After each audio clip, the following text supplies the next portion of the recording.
science classes? Yes. A lot. And microbiology gave me a complex.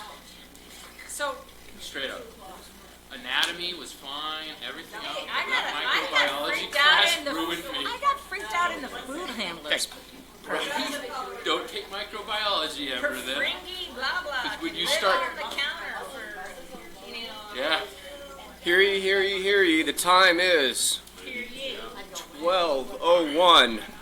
We're going to call to order the Grand County Change in Form of Government Study Committee meeting. It's Friday, November 15th, 12:01. No, I don't. Members present, we have Walt Dabney, Cricket Green, Jeremy Day, Judy Carmichael, Marcy Till, and myself, Stephen Stocks, in person. And we've got on the phone Mr. Bob Greenberg. Can you hear okay? Woo! Oh good, we got you. Next, we have in person, we have Gavin Anderson, and we have Ruth Dillon as well. And that's everyone that is present. Oh me, please, I'm so sorry. Bob, where are you? We're going to start, but we're gonna start Mozambique. We're gonna start by having the pledge led by Jeremy Day. It's 12:02. We call to order 12:01. I pledge allegiance to the flag of the United States of America and to the republic for which it stands, one nation, under God, indivisible, with liberty and justice for all. Thank you. Please be seated. Moving now to the approval of the minutes. We have all received a copy of the November 8th, 2019 minutes. Are there any changes on the minutes?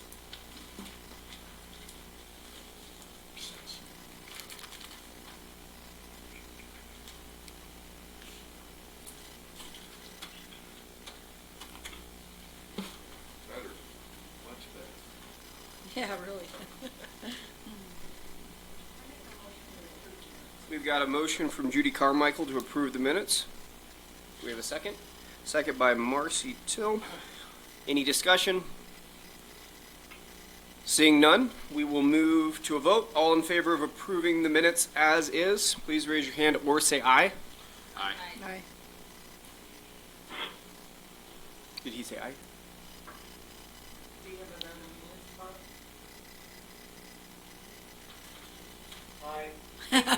Thank you. There's probably a delay.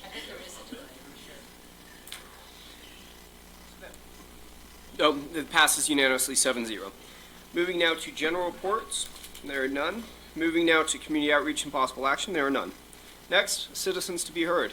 If anyone out there wants to speak now, and or forever hold your peace. Seeing none, we'll move on to presentations. We do have a presentation, but it's later on, so we'll skip this item. We'll go over to general business action items, discussion and consideration of. Item B. Christina Salone stated that she will be here at 12:30. So if we did have a motion to skip item B and perhaps move to item C, we could entertain that change up of order. We've got a motion by Walt Dabney to table item B, seconded by Judy Carmichael. All in favor, please raise your hand or say aye. Aye. Bob, is that okay?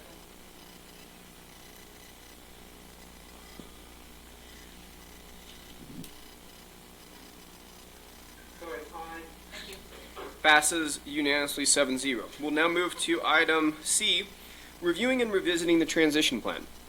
A section of the optional plan titled Part 5, Transitional Plan and Effective Date. Number 1, well, I guess I'll just read through all of the items. 1, to address reassigning of the then current County Council Administrator support staff to the County Manager's office with an effective date. Item 2, to address removal of the County Council Administration position and simultaneous addition of the County Manager position with an effective date. And number 3, to address the making of any interim and temporary appointments, such as the predecessor County Council Administrator serving as an interim and temporary county manager until such time as the newly elected County Council appoints a county manager. Mr. Anderson, please help us through that. You asked me last time if I'd just take a quick look at the legalities of dealing with Ruth's position and Ruth's staff. I think we can clearly address that issue in the transition plan. Excuse me. Under Section 404, it deals with the elements of the transition plan. It includes provision on retaining, eliminating, or combining existing offices. I'm not sure that's helpful. That almost certainly refers to the independent elected officials. But there's also a provision in Section 404 that says the transition plan can address the making of interim and temporary appointments. So as long as we recognize that if there is direction from the committee to address this specifically in the transition plan, we just need to make sure that we address it as being interim and temporary. It obviously would be so anyway, because once the new council gets in place, the new manager gets in place, they're going to want to tinker with the staff, and that would probably change in any event. So, answer yes, we can address the administrator and the administrative staff as we've discussed, and we can include that in the transition plan. We just need to make it clear that we're doing so as an interim or temporary appointment. Excellent. Comments on that or questions?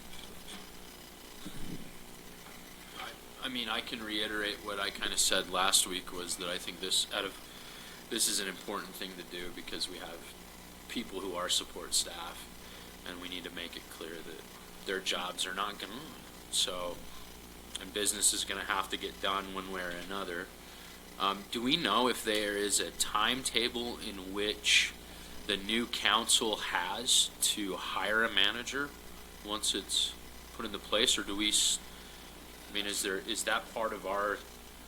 We did address that in the transition plan. It's a little bit of a tightrope in how we address that, because there's a prohibition, I believe, in the statute from the optional plan making any kind of a firm appointment of a manager.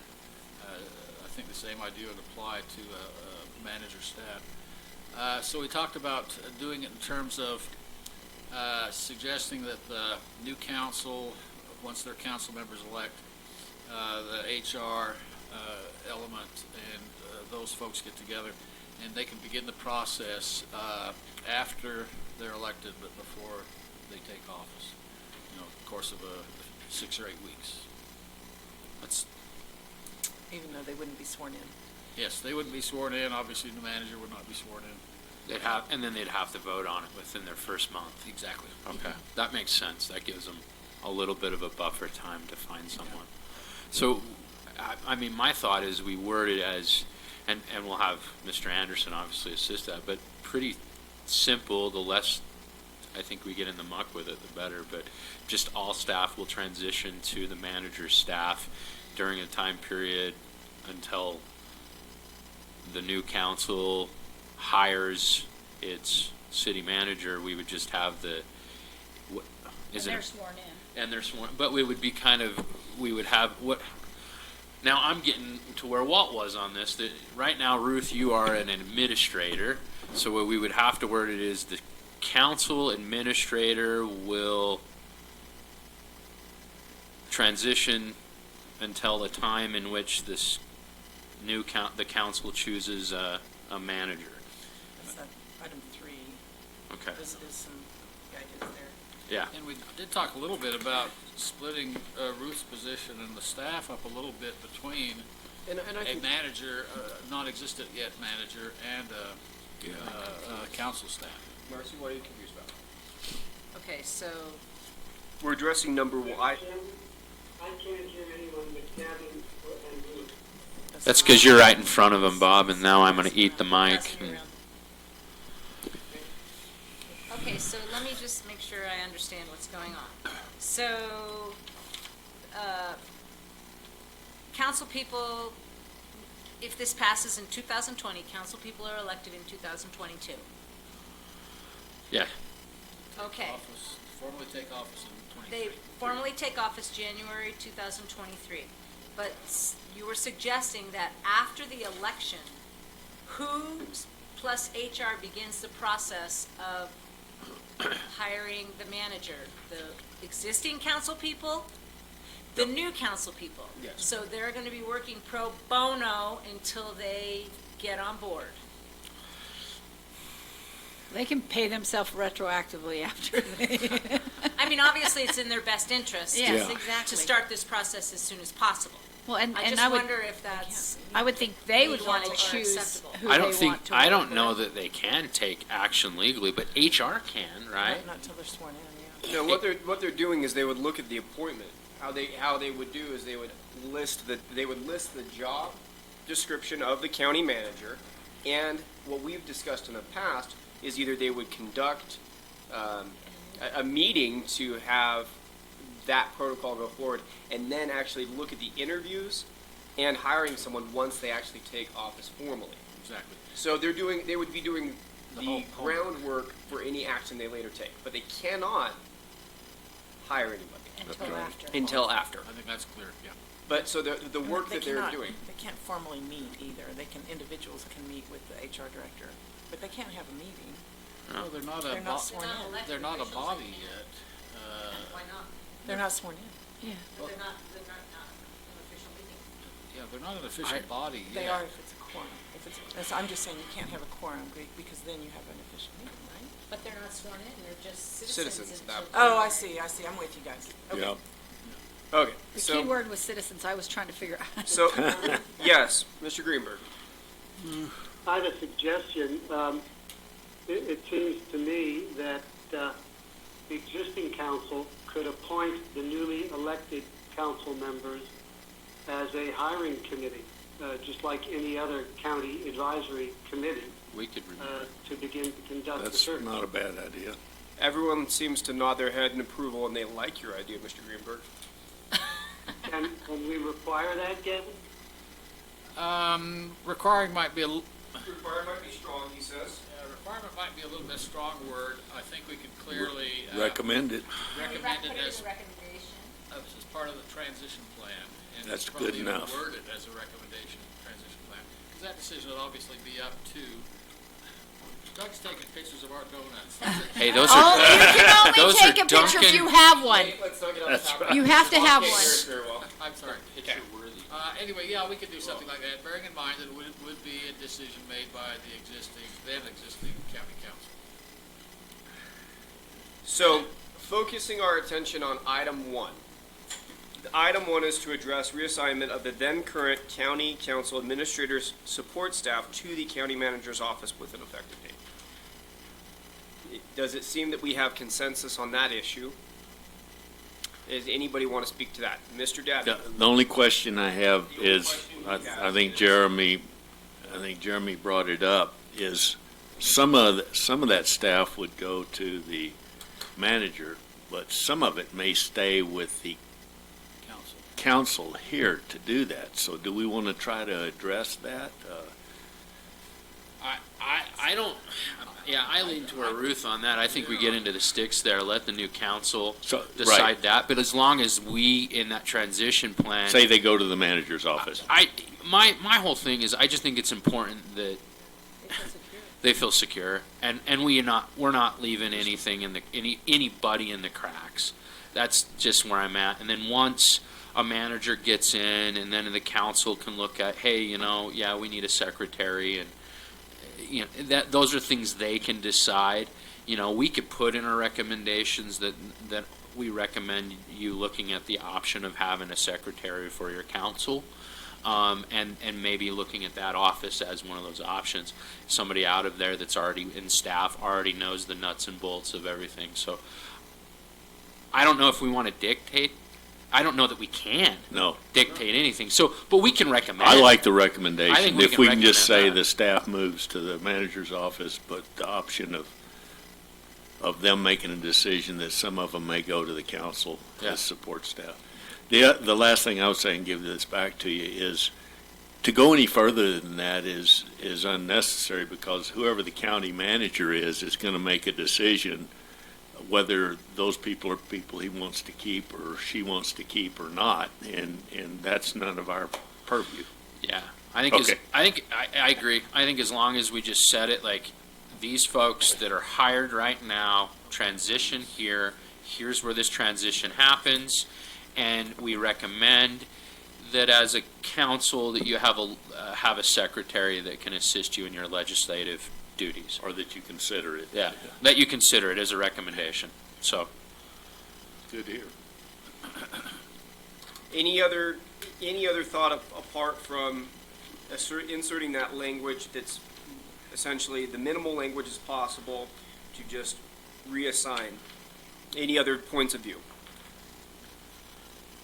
Got no one saying anything else. Mr. Greenberg, any comments on just number 1, item C? Sounds good to me. Okay. Do we want to just motion on these individually, or do we want to have a motion for all? Probably individually is going to be best. So do we have a motion to have Mr. Anderson insert that section into Part 5, Transition Plan and Effective Date? Move that we do. Okay, so we've got a motion from Walt Dabney to insert the language and information from Part 1, Item C, into the optional plan titled Part 5, Transition Plan and Effective Date. Do we have a second on that motion? I'll second. Got, I do have a question. Is this effective date? hang on, we got a second? Go ahead, Sorry. Marcy. I'll defer to Marcy. Okay, Marcy, I don't care. I can second it. do you want to second it, or do you have the question first? Either I way, think you you can want to get a discuss second it. and then Okay, we've got a second on the motion. We'll open it up for discussion. Ms. Till? Is the effective date going to be an actual date, March 1st, 2023, or is it going to be more general as the rest of the optional plan is? Mr. Anderson? We do need to address the effective date, and you might recall that when we were going through the transition plan originally, there was this quirky little thing that said the new form of government becomes effective on January 1st, but the elected officials for the new form of government don't take office until the first Monday in January. That's my screw up. I went back and reread the statute.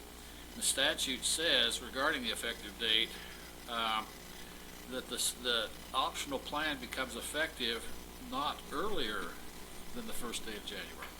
That means we could make the effective date, and I would recommend we consider this, make the effective date the first Monday in January, which is probably going to have to be anyway, because I think Ruth discovered that January 1st in 2023 is a Sunday. So, but it would clear up any misconceptions, any kind of potential arguments to say the optional plan becomes effective probably at noon on Monday, January 2nd, which would be the same time, same date that the new elected council members would take office. Except that that's a county holiday is the only. Yeah, the county takes the holiday the day after the Sunday. The first business day of the county in January? I mean, Yeah. Well, first day of business within the... have you ever sworn in the new elected officials on the holiday? I don't know if they do. We do that. Those emails went to Chris Barrett, and he wasn't like hip to having it done on a holiday. We do it all the time in Salt Lake County. If the first Monday is January 1st, everybody comes in, we have a party, we swear them in. Anyway, again, we could make the effective date the first business day. We can make it January 2nd, be January 3rd. Anyway. The first The point is business we've got day of some options. 2023. I think that's the best way to say it. First business Or we day. could say January 1st I- or the first business day. Well, again, it's nice to avoid an argument, a potential argument. Okay. I'd recommend we stick with a date certain, and even a time of day, just to make sure there's no arguments about who is in charge when. First noon of business the- day at noon noon. of the first- First day of business in January. January 3rd. Will you repeat exactly what he says so Bob can hear? So, if you eat the mics, you can hear a little bit. Can you hear me, Bob? May I make a quick suggestion? Sure. Instead of a date certain, what about just as soon as the new council is sworn in? Does that work? Or, well, maybe not, because you could have somebody be sick. not be able to be sworn in that day. Never mind. So- Bob, are you following this, Bob? So the suggestion is that we have it on the first business day of the January month at noon. That's the suggestion, 2023. 2023. Thoughts to that? Any opposition to good. that? Question, should we, I kind of like Marcy's suggestion, that it be the date that the new council is sworn in. That way we don't get involved in setting a date. That's Ruth's suggestion, but I'll take credit. Well, but like she said, though, if somebody doesn't get sworn in, then there's limbo. Yeah, or if Is the somebody has a council not death in the effective family until or something. everybody's sworn in? Yeah, basically, the council does need to be sworn in, and in fact, there's a provision of state law that says if for whatever reason they're not sworn in on the first day of their term, the old elected official holds office until they are sworn in. So that's something to be avoided if we could avoid that too, just another source of argument. And we're talking specifically about the year 2023, so why don't we just say January 3rd, 2023 at noon? That's what I'd recommend. Okay. It's- Sounds good to me. Unless one of them's sick.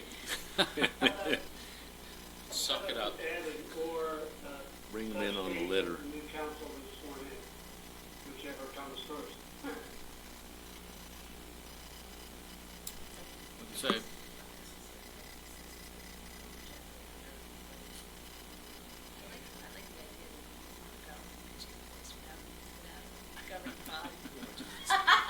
Okay.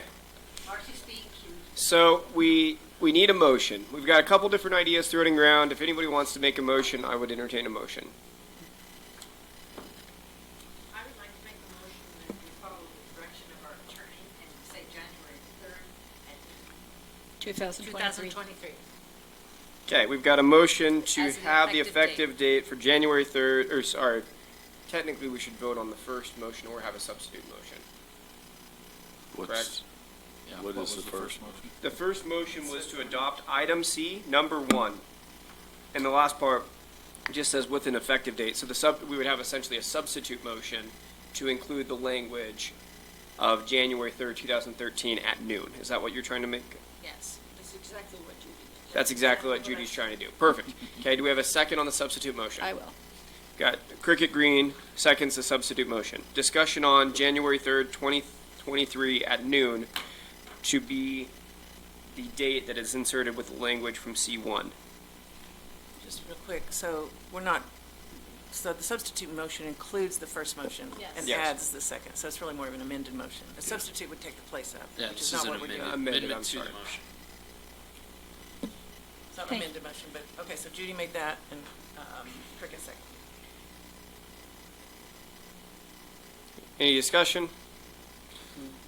None? We'll move to a vote to adopt the, vote on the amended motion that would be inserting the language from C1 into optional plan titled Part 5 Transition Plan and Effective Date, with the effective date being January 3rd, 2023 at noon. All in favor, please raise your hand or say aye. Aye. Aye. Aye. Passes unanimously 7-0. That completes item C1. Moving to C2. To address the removal of the county council administrator position and simultaneously addition of the county manager position with an effective date. Mr. Anderson.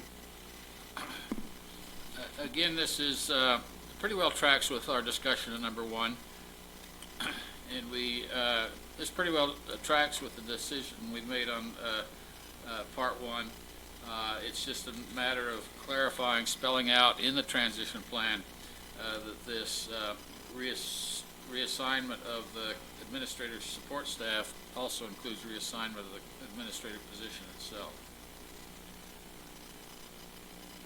And again, there's the question, does the administrator work for the council to begin with? Does the administrator act as a temporary ad hoc manager? We may not necessarily need to get into the weeds on that. Ruth? Just some thoughts. So the way the administrator position is set up now, you wouldn't want to reassign it because it has a lot of the duties that a manager would have in carrying out the directives of the council and so forth. So I think it's best to stay away from the language of administrator and use more clerical support or whatever the new council might have. They're not going to need a full-time anybody. That's why we're removing. They're not having anybody supervise anybody or deal with the stuff, no. That's why we would remove the position. Exactly. Yeah. So But we would want them to carry forward until the county manager is in place. Yeah, So what we need to word it that's as. that item 3. We need to word it as, the county council administrator as of X amount of, as of the beginning of the. Jeremy says that we need to word it as. We're working on it. It's coming to me. It'd be something along the lines of the council administrator's position will become null and void, Dissolved? really, dissolved. Dissolves on this date, or at the time of the swearing in of the new council. That position becomes dissolved. The former administrator then becomes the interim manager until the time in which the council chooses a permanent position and hiring. I mean, that's kind of what we're looking at, right? Point of exactly clarification: is there a reason why we would need 2 and 3? Can we just merge them? Hi, Bob. I would suggest we could probably merge all 3 of those into probably one One paragraph. statement. Sure. I just mean the ideas from 2 and 3. I didn't know if there was a reason why you would want removal. We hereby dissolve and remove the county council administrative position, period, and then just do transitional information. I think we need to recognize that Ruth basically wears 2 hats. Sure. Yeah. And that position would need to be somebody that wears both hats for a month, 2 months, 6 weeks, how long it takes to hire a manager. And so somebody still needs to supervise the various department directors. Understood. But they will already be in place in the former form of Yeah, government. it's just their Department job directors. description changes. I mean, that's right. I mean, that too happens. That job description completely changes. It goes from an administrator to then you're going to an interim manager. Yeah. So your job is, Two different yeah, jobs. it's very different. But at the same time, Ruth, I think, deals with a lot of things that a manager does deal with Yeah. in our, I just don't have all the executive authority, otherwise the agendas would be a lot smaller for council. And I'd be a lot wider. so I think we just need to word it to where it shows that that position dissolves and then becomes an interim, this position until a new hiring and whatever they choose to do, whether they, hire that person as a manager or they come in and hire somebody completely else. I mean, that person might go, hey, I don't want this job anymore by that point, because it will become a lot more work.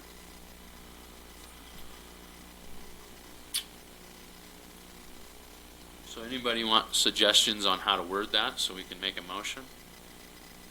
Can you remember what you said? I kind of. We make the sick guy do it. I would break it into 2 parts. I would put information such as the removal of the county council administrative position the county administrative position would be dissolved on X date, period. And then you would have language that said until a new county manager is appointed, the previous county council administrator will serve as interim and temporary county manager until such time as the newly elected county council appoints county manager. I'll make a motion to have what Stephen just said. Is it a point or higher? You just go so moved. So moved, right? Is That's the word motion. appoint or higher? So, a point or higher? I mean, it's that matter? it's an appoint at Okay. that point, right? Okay. I think it's a point. Okay, I just I'm want to make appointed. sure we got it. So we've got a motion from Jeremy Day, to adopt the following language. The county council administrator's position would be dissolved on, we don't have a date though. The forming of the, Effective third. date of the new plan. It's At 1/3/2023. Yeah, I mean, noon. at noon, Okay. technically. That the county council administrator position would be dissolved on January 3rd At the swearing in. at the swearing in or the date? Well, I mean, you say December 3rd at the swearing in of the new council. So then Okay. it wouldn't matter if it's noon or later. Shall be, okay. We used the date, we didn't use the swearing in Yeah, before. you Oh, serve well, I as know, a- but what I'm meant to mean is, if they don't get sworn in till the afternoon, then there's, I don't know. I just was covering the bases. Okay. So, I think we're okay. it will be that the county council administrator position will, or shall be dissolved on January 3rd, 2023 at 12 noon. Period. Yep. The previous county council administrator will serve as interim and temporary county manager until such time as the newly elected county council appoints a county manager. Perfect. Second. That's been seconded. Discussion on that motion by Mr. Day and seconded by Cricket Green. Think it holds water, Gavin? Yes, Crafted absolutely. by the chairman. I'd like to tinker with some language and then maybe even float that by you before we. Mr. Anderson said he'd tinker slightly with the language and then he'd float it back by us. Everything that we are reviewing or will review, We appreciate you taking. we will see again in our final optional plan, and that will be revised, and we will get to see it in writing. So, just a note for everyone. So, we have the previous motion that was repeated again. Ruth, you have it written down verbatim. I got the motion by Jeremy to adopt the following language. The county council administrator position shall be dissolved on January 3rd, 2023 at 12 noon. The previous county council administrator will serve as interim and temporary county manager until such time as the newly elected county council appoints a county manager. Seconded by Cricket. Okay, Perfect. all in favor of that motion, please raise your hand or say aye. Aye. Aye. Passes unanimously, 7-0. Do we see the need to go on to item C3? I think we just did. That seems to be covered by 1 and 2. Okay, so at this point, we've completed item C. County Attorney Salone is here. Does anyone want to make a motion? Mr. Dabney, I make a motion that we go back and that we untable item B. untable item B. Perfect. We got a motion Second. by Walt Dabney, untable item B, seconded by Mr. Day. All in favor, please raise your hand or say aye. Aye. Aye. Aye. Aye. Passes unanimously, 7-0. Moving on to item B, reviewing the county attorney's supplemental report dated November 11th, 2019, and reviewing and revising the council district boundaries, sections of the submitted optional plan titled 1, Section 2.02, council members elected at large. 2, Section 2.03, council members elected by district. And 3, Section 2.04, reapportionment and adjustment of council districts. I've got Mr. Anderson and Ms. Salone on this issue. Mr. Anderson? I would probably defer to Christina to just to give us an overview of her. Here. Oh, He said same here. no, he said said can't can't hear. Oh, can't hear it. I'm deaf. Speaking It's of, all good. Bob, that was treated as a agreement to anything we decide. I was just going to defer to Christina to give an review of her first supplemental report, and that may partially set the stage for the discussion about the districts. Okay, generally, I reviewed 5 questions that we'd come up with. Hi, Bob. They just delivered you to me. 5 questions that we had come up with between the study committee and Chris Baird for me to review and provide feedback on. These are all related to the districts, whether they're necessary. Chris had brought up a provision last time I didn't have in front of me, so I analyzed that further. The short answer is The boundaries cannot be there, and you can either add them by amendment later or not. They're not a necessary provision. What needs to be in there are how many districts there are, and the districts can operate independently of the optional plan. So, or the council can amend by supermajority vote later and integrate them as an exhibit, changing nothing else without going to a vote before the voters. I do want to let you know that I presented my arguments on this to the Utah Prosecution Council and the civil group of that. So that's basically all the county attorneys in the state who came down to Moab maybe 3 weeks ago. By and large, it was met with, yes, we agree. I also discussed, independently with different county attorneys, my finding versus the fact that there are 8 counties who have allowed their study committee to include boundaries in their optional plans. And no one actually said, I disagree with you. I had numerous county attorneys come up to me and say, I totally agree with you, and it's something that needs to get cleaned up.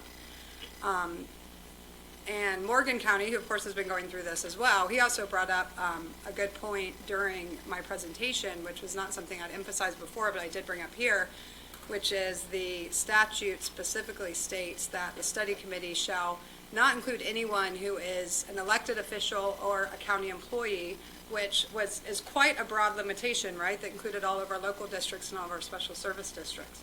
And Morgan County's attorney's point was, hey, it's very persuasive to me that if our study committee is not involved in government and has no expectation to be familiar with government, that they would not be given the power to district when it's such a fundamental right.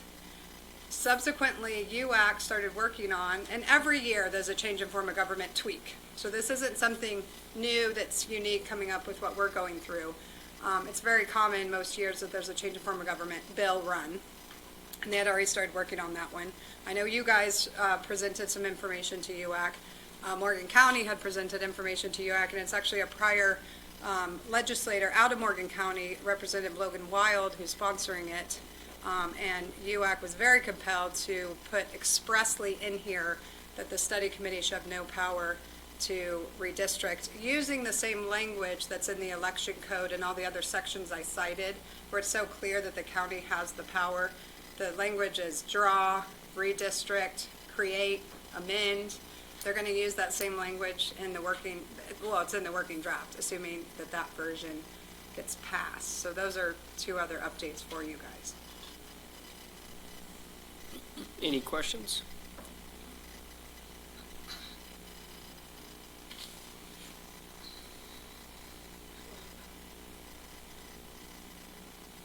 Hello?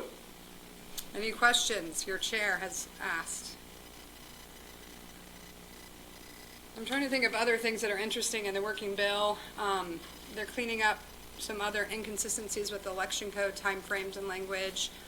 Chris Baird weighed in on some of that. Many counties have weighed in, right? What I find the most troubling is they're trying to treat rural Utah differently without, in my opinion, a constitutional justification for doing that. I've fought back on that, and they're trying to eliminate council forms of government for rural Utah. You all know that I'm not a fan for rural Utah, but I still fought hard to say that's illegal and unconstitutional. But I also feel like it's not our fight, because we will be grandfathered in again with the council form of government. So there is a grandfathering provision for anyone who had started their pending process prior to the effective date of that bill. So we're securely in that place that will be grandfathered in. So our council form of government would be grandfathered in, but now it's going to be removed for rural Utah. You can do that if there's legal justification for treating counties differently. There isn't one here. People are apparently making a budgeting argument that a council form of government is more expensive, and for rural Utah that can be fiscally impossible. At least in Grand County, that's certainly not the case, because we already have an administrator making a salary that you would transfer over to the council manager, and then your legislators, like what's happened here, their salaries would be reduced because their duties would be reduced. So if anything, it's saving Grand County money. So I don't think this budget argument, if it went to court, would hold up. But since we're grandfathered in, that's not our fight right now. So I told UAC, I think it's unconstitutional, but it's not my fight to have. So I've given them those comments. The other piece was about the percentage required for petition signatures. And they're trying to distinguish between big counties who'd have a 5% signature requirement for petition sponsors, which is the current requirement for all counties. And then rural Utah would get 40% requirements. And I even said, what? That's an arbitrary number, isn't it, UAC? And they said, yes, it is. Why, yes, it is an arbitrary number. We went back and forth, and I said, hey, I can appreciate when the populations are smaller, it's easier to run a petition with a low number like 5%. But you can't come up with an arbitrary number. There has to be a justification. So we went round and round, and Representative Wild was very angry with me, and we worked that out. But there ended up being a groovy provision already in election code. And again, HB 224 just doesn't work with election code well. So we dug in, and we actually found as to different types of petitions, there's already a gradation of signature requirements based on county size. So for fifth-class counties, there was already, as to these other kind of petitions, a 25% signature requirement. And for sixth-class counties, there was already a 35% signature requirement. So we compromised to say, let's integrate the same provision. And that's true as the county got smaller, right, the percentages increased from 5 to 35%. So the working draft as of now has landed there, and hopefully that would stick. But these are all things that are up for grabs, and these bills move fast once the session starts. Walt? So for us, it would be 35%? 25%. 25%. Thank you. It's been interesting working on a bill. This is really my first experience of how it works. It's funky, huh? Yeah, it is funky. Lawn sausages. Yeah, yeah. How the sausage is made is Yes, there's a certain breed for it. indeed. That's all I gotta say. Is Yeah, there's a certain indeed. breed, and that's yeah. Another, one more requirement that I'm not sure where this came from, it wasn't Grand County, as far as I know, certainly wasn't my office or Chris's office, is a requirement that petition gatherers, the sponsors, file financial disclosures within 30 days of submitting their petition. And I think that's, why not? Not something that occurred to me, but there'll be another layer there for petition sponsors to identify that if their effort raised money, who that money's coming from, just like, typical campaign contribution type financial disclosures. Mr. Debney? Yes, could you read that draft language on districts that they're proposing in this revision? I can try to find it. Let's see.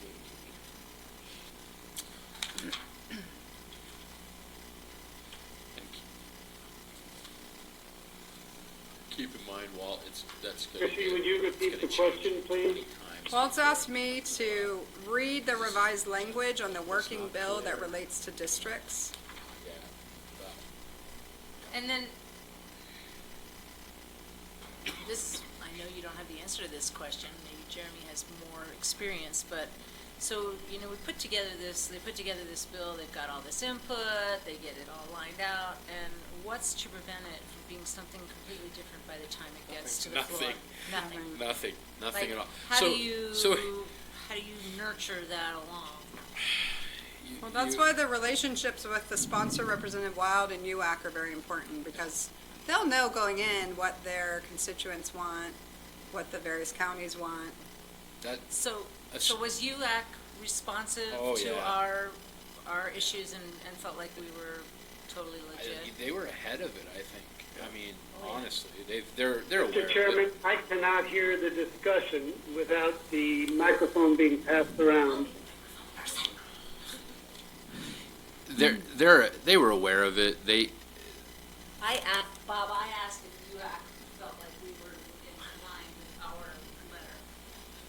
Yeah. Jeremy thought that They were, from the feedback I got back was that, wow, that was really thoughtful and well done, so. I think Mr. Anderson could speak more to that than even. I agree. Overall, I think the edits are really positive. Darcy's getting her exercise. The question is, are we on topic? What exactly was the question, Jeremy? I Well, I apologize. would just, you probably have a better idea of where their response to our letter and where they're going forward with, like Christina's talking about cleaning up the bill. And it would be good to focus on the districting issue, because that's what's on the agenda to focus on. So although the input about what the bill's status is great, if we could focus on particularly the district language, because Walt's original question was what the district language looks like now. And I think that'd be good to stay on that issue. Well, and just as to UAC, I'll just say that I really haven't had any involvement, so I don't know where they're going. I'm close, I'm getting there. I think I have found it. Okay. This is in, it's 404. So 1752A 404, which is the contents of the proposed optional plan. It goes through numerous sections about what can be or should be in the optional plan. This is an existing subsection 3 that says an optional plan may not, and then it lists stuff that cannot be included, such as include any provision that is inconsistent with or prohibited by Utah Constitution or statute. There'll be a new subsection 3D that says an optional plan may not, if the optional plan specifies that county council or commission members are to be elected from districts, the optional plan may not establish, divide, abolish, alter, change, or otherwise attempt to draw boundaries of election districts. Okay, so that was the first chunk we worked out with UAC, because all that language that's in there are all the various ways in code that the state or the county is given the ability to district. So that's why all those words are in there. And then Chris pointed out, hey, we really need a time frame into which the council is then compelled, or the legislative body is compelled to make this happen. So part 2 of negotiating this with UAC and Representative Wild was this language: which redistricting shall be the responsibility of the legislative body and shall occur on or before January 31 of a regular general election year that immediately follows the calendar year in which the optional plan was adopted by the voters. Becomes effective. And that is taken straight out of election code about all these other deadlines have to happen. So they've also, you should know, an important change is that we can no longer run an optional plan as a special election in a municipal year. So we could have done it this year the way it's written. They've taken that out to make only the election on general plans can only happen in your general election year, which is our typical cycle, so that makes sense. That wasn't a feedback from Grand County as far as I know. I don't know where that came from. So now this means the legislative body, so our current council could do it, or they could just punt it to the next council, where it only has to get done January 31 of a general election year that immediately follows the optional plan becomes effective. So if it becomes effective after a 2020 election, then we're talking about January 31 of 2022, the districts have to be created. So that would be by the existing council? No, it could happen with the new council, people that are elected. They won't be in place yet. They won't be in No. place till 23. They'll be running. Okay, They'll be you're running right. in November 2020. You're right, but it could be the people that are elected in 2020 that are running on this as a platform. Yes. Yes. So it doesn't have to be this council. Yep. Yeah. It wouldn't be the new form of government, but it Right. would be, yeah. It wouldn't, I'm sorry. It would not be be the new current form- form of government. Or the current. It would be The whoever current gets, Could be. members, Well, it whoever would- gets put in. So- Whoever gets reelected or whatever. It would be the current form of government that we have now, but whoever but the not, members are. yeah, and whoever the members are, whoever is elected, because Gotcha. there's going to be X amount of seats coming up in 20. And it could happen anytime between now and January 31, 2022. But let's say our current council decides to take it up, then the new people that got elected in 2020 could always redo it. That's how And- that plays out. And I mean, and technically, if yeah, they have that option every year with our current form to readjust our districts if they so choose. It's just typically with local government, it's a very unpopular thing to start looking at redistricting. So We didn't do it for 20-some years. nobody of wanted to course- touch it with a 10-foot pole. And of course, our precincts aren't legal either, and now with the form of government moving to partisan politics, we are obligated by law to update those anyway, so this will happen at the same time. Other questions? So much fun.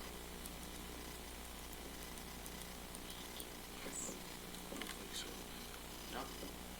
Thank you, Christine. I have been, once I get an updated working draft from UAC, I will forward it along, but there was so much back and forth, we hadn't quite landed on anything, and we were working on pieces, so I haven't gotten, and even just this morning at, 11:30, I was going back and forth with Legislative Council about some changes. So, once I get that, I'll forward it on.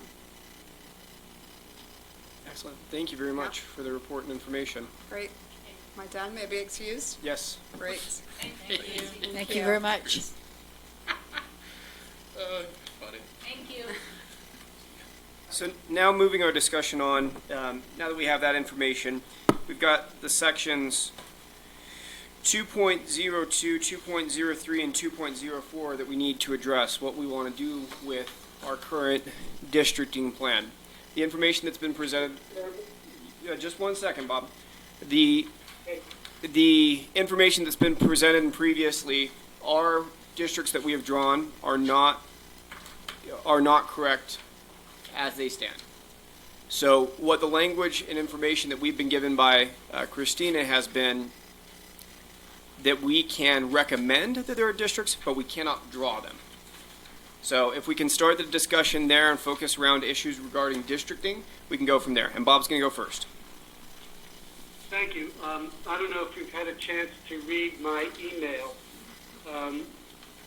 but I know Gavin has. As I looked at this issue, a question came to me as to whether or not we are now allowed to change from the current proposal of 2 council members elected by district and 3 at large. And I raised that because I dove back into it, and 1752A 4035BI provides that the study committee may not make an alteration to the report that would recommend the adoption of an optional form different from that recommended in the original report. So I asked Gavin to try and sort this out, for me at least, as to whether or not changing from 2 elected by district and 3 at large to all elected at large would be such a prohibited change. Mr. Anderson. I did see Bob's email, and the good news is I don't think that's an issue. I don't think it's a problem. I've got 3 kind of ideas based on the provisions of HB 224. First, the reference to 403 paren 5, paren B, paren I is a situation in which the study committee has completed an optional plan, filed it with the county clerk, and then seeks to have public hearings after that date. And after they have public hearings, they can go back and modify the plan based on what kind of information they got to the public. However, if they do that, if they do make those modifications, they cannot go to a different optional form, as Bob had pointed out. But that statute doesn't apply to changes made by the study committee to the optional plan based on the input from the county attorney. And that provision is in section 406, paren 3, paren B, and that provision, which would be the situation that applies with the current circumstances, does not have that same limitation on altering the optional plan. So that's point 1. Point 2, the prohibition that Bob refers to prohibits changing the optional form that's different from the initial recommendation. It seems pretty clear that throughout the statute, the term optional form refers to the 4 optional forms set out in state statute. That is, extended commission, council manager, executive council. And it does not seem to apply to changing council seats from district to at large. There's a definition in section 102, paren 3, and then there are provisions that say, here's what an optional form is, and it refers to the 4 optional forms in sections 404, 4, and 405. Third, as county attorney has mentioned, the districts are not part of the optional plan. But what after our district here? I'm sorry, Bob, I didn't follow. Whether or not they are or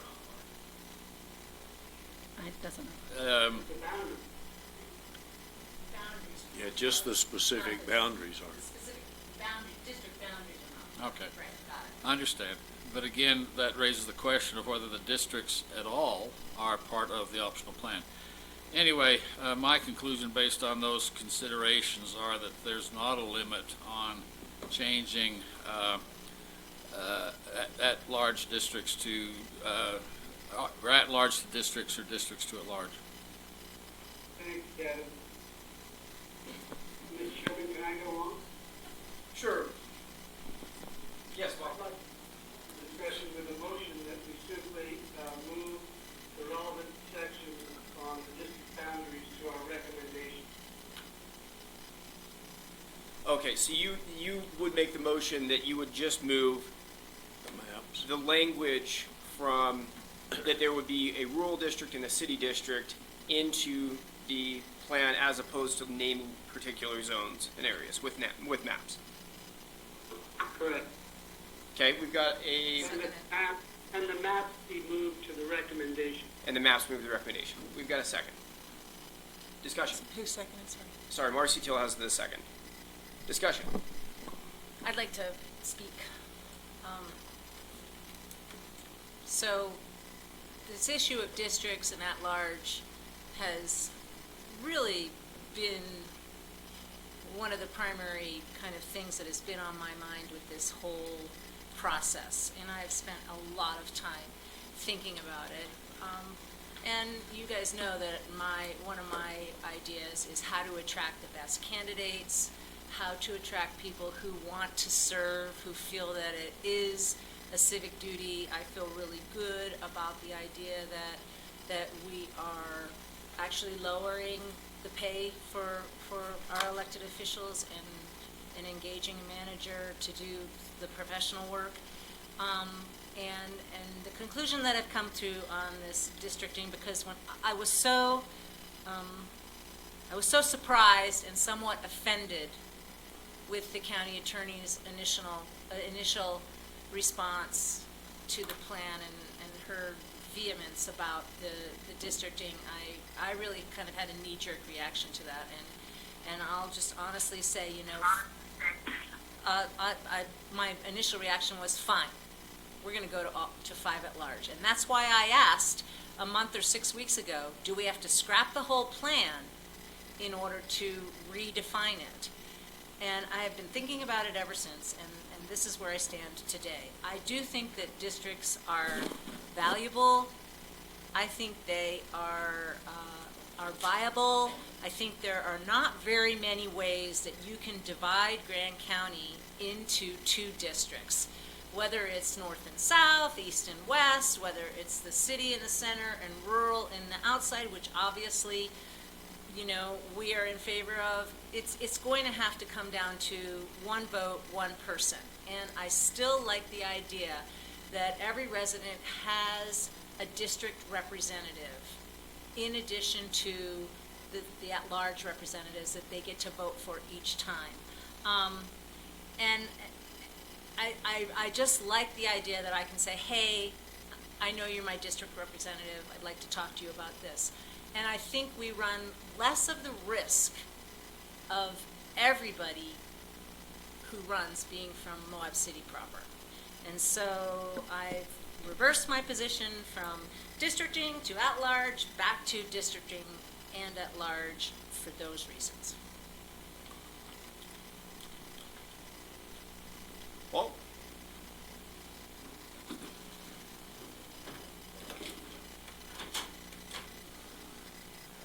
Hey, Bob, I still can't believe, Thank you for moving the mic. Bob, I still can't believe you're in Africa and you're sitting here at this meeting.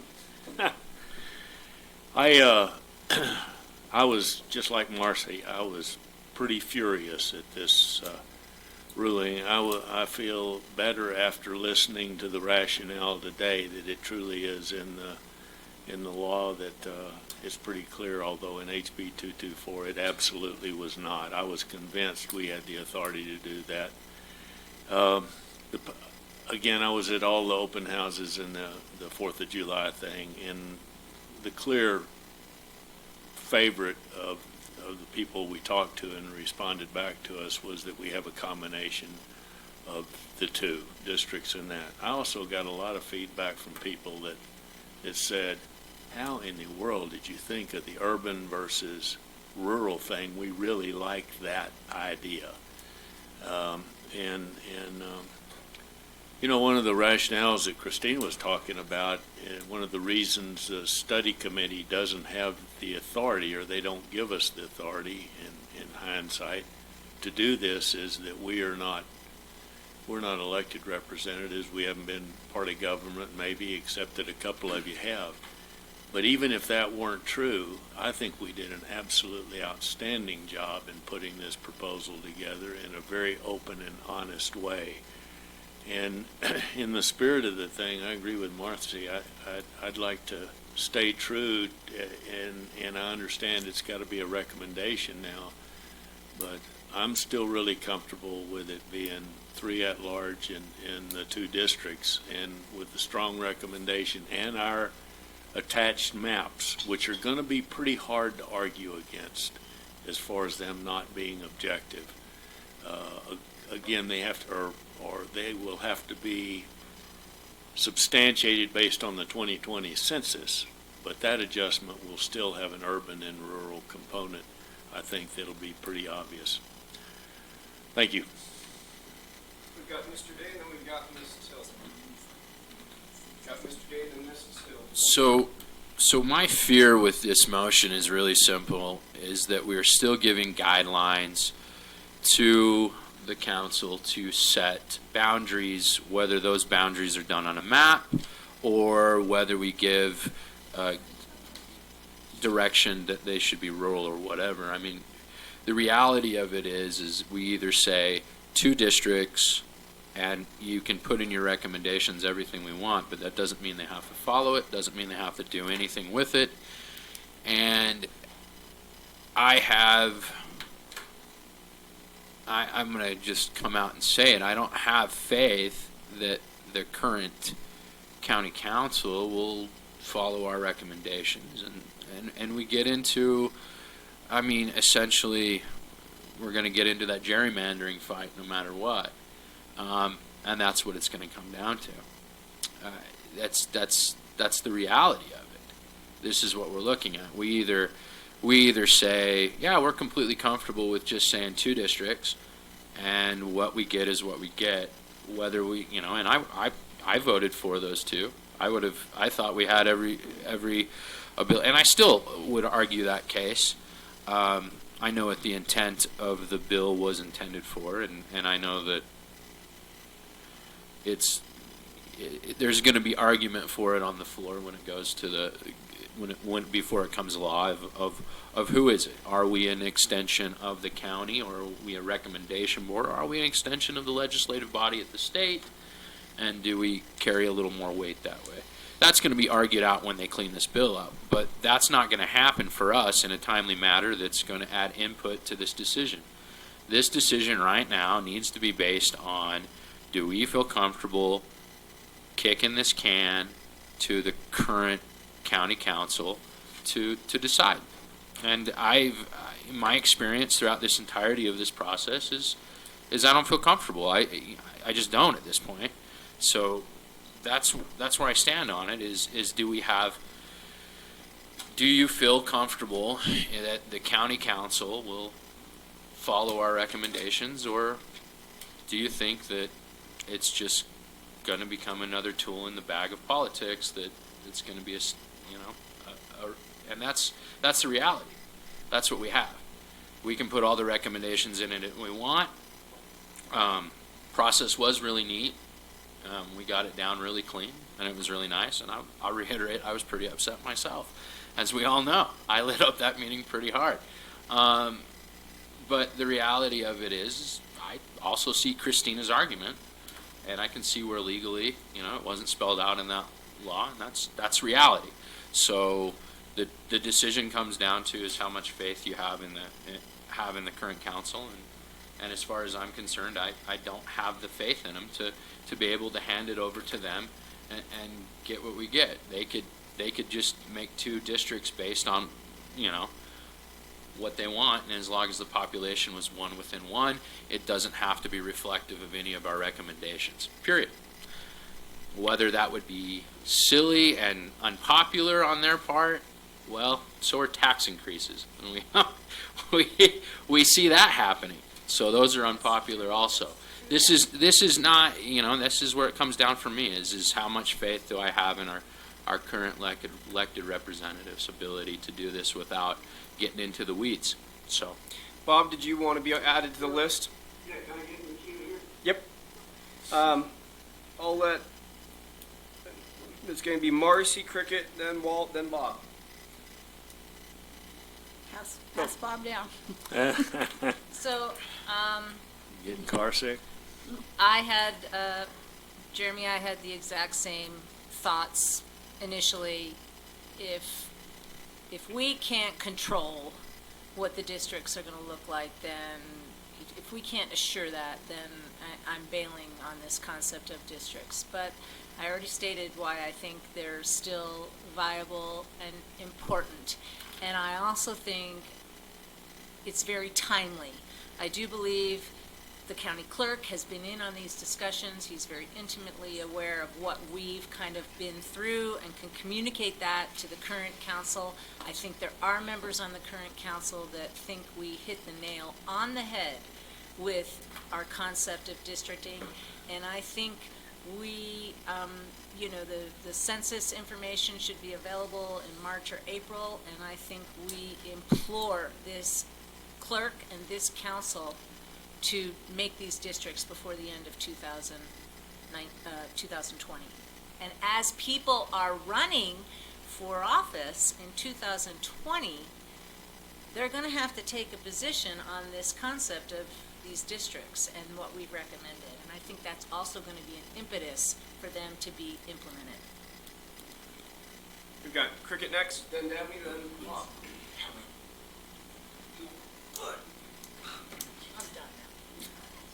Okay, so I think it's very important that I get a vote for everybody, and I've said that all along.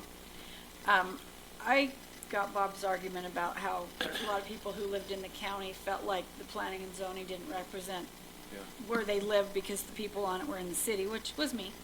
And so, I went with that argument that, what affects your life more than anything is planning and zoning. So, I could see somebody, rural and city. That made sense to me, okay? So, but also, and I thought I could live with vote for 4 out of 5. But, and in all fairness, I don't know that I trust this council or the next to be fair. And I don't think that they might say, oh, well, we like your idea, but that doesn't mean they have to follow it.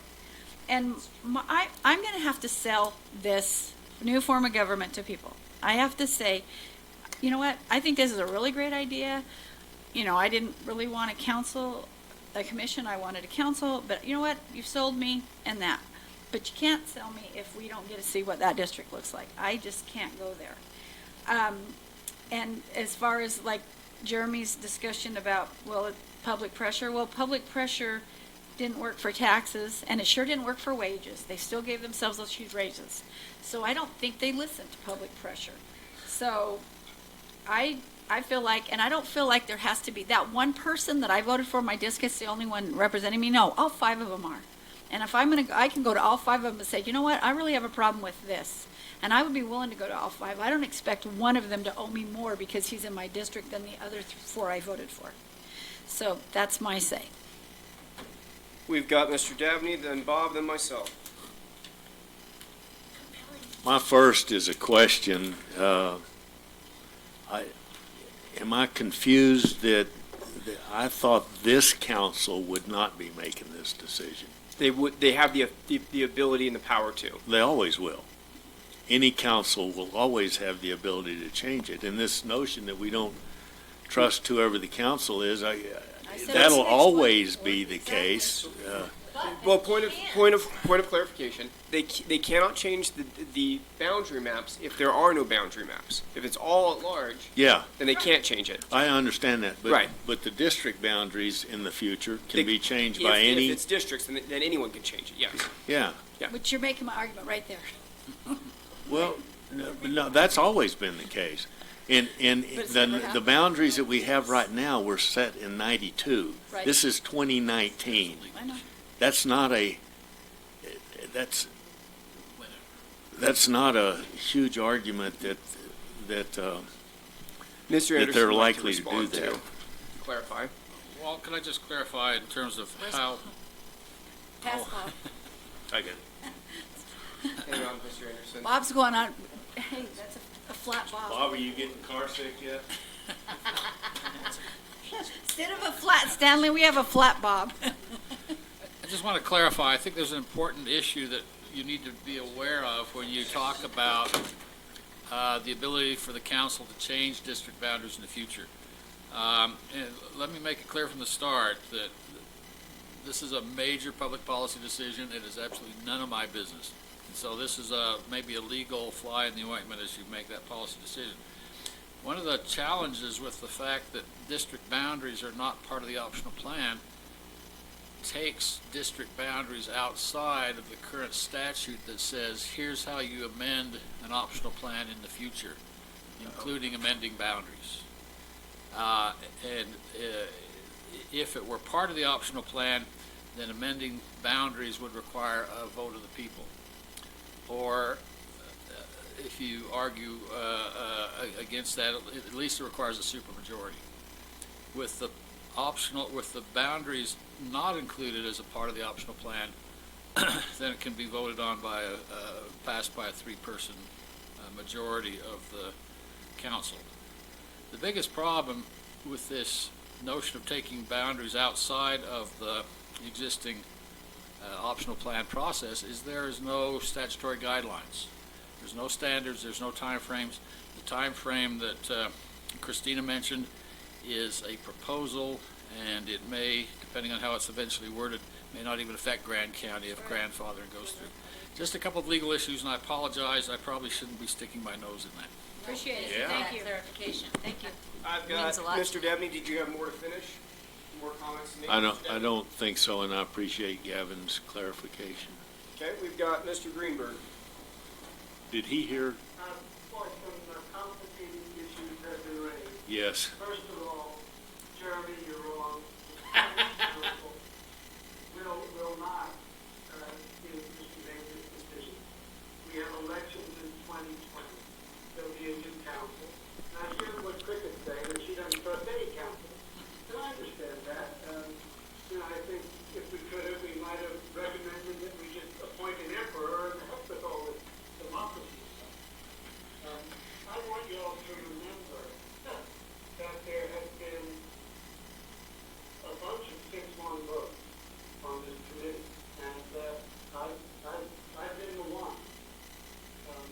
Nonetheless, when the body makes a public decision, I felt that it was my responsibility to support it. And I did. I signed the report. I thought, frankly, 2 districts was silly. But the committee liked the idea, and much to my amazement, as I talked to people around town, people thought it was great. I was shocked. It's also clear that the public would like at least some districts. Now, I think as citizens of a democracy who vote for all elected officials, we need to sometimes hold our breath, but we need to put our faith in their decisions.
Thank you. Judy? Judy has a question.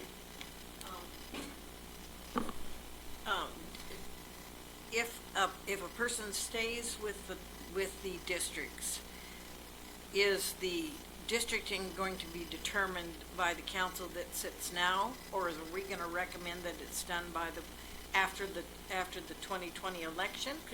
Or are we going to do this in 2023, 2022 some way? Do we know when that is? Right now, the only thing we have control over is whether it's all at large, and it gets us out of the conundrum of literally this pissing match with the council. Or do we have a definite date on when it could be done as districts? I don't have a whole lot of confidence in people gerrymandering. I don't know why anybody would have brought this up without having some kind of an ulterior motive. Sorry, it's the old lady in me. Mr. Anderson, if you could respond to that. The big issue legally regarding this whole concern, it's not so much, I think, the county attorney has kind of characterized it as a tug of war between the council, the existing council, and the change in form of the study committee. It's not really that. The issue is not that tug of war. The issue is that the statute doesn't give us any guidance. There is no timing on when the council does it. So if this council decides, well, it'd be better to have the 2020 council make that decision, and there's enough time that they could do so, then they could make that decision. There's no standards. The county attorney said if there's a dispute about those kinds of issues, timing, that the only remedy is litigation. And I don't know how that would work.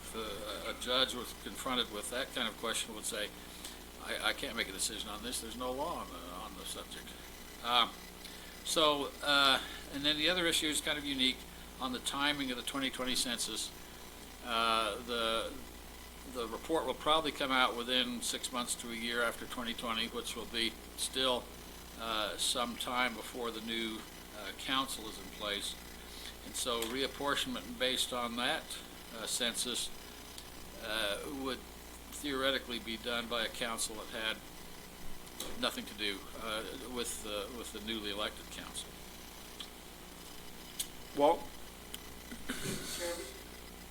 Mr. Greenberg? Yeah, I'm confused, Gavin. I think your analysis is flawed here.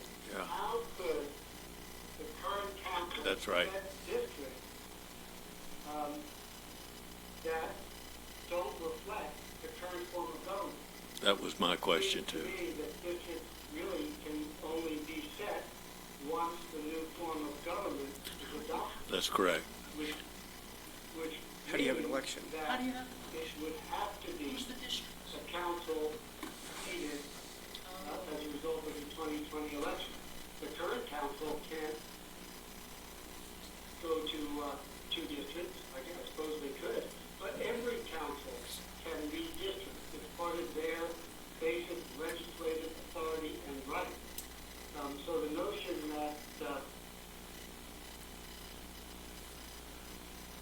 that we could have set anything in stone was flawed to begin with. No. Well, No. Well, that notion of being set in stone, Bob, is established by the current statute on how you amend an optional plan in the future. And whether the districts are set by the 2019 or the current county council, or whether they're set by the 2020 county council, or whether they're set by the 2023 council, is not addressed by statute. And so you don't have an answer to that question. We've got Mr. Dabney, then Mr. Day.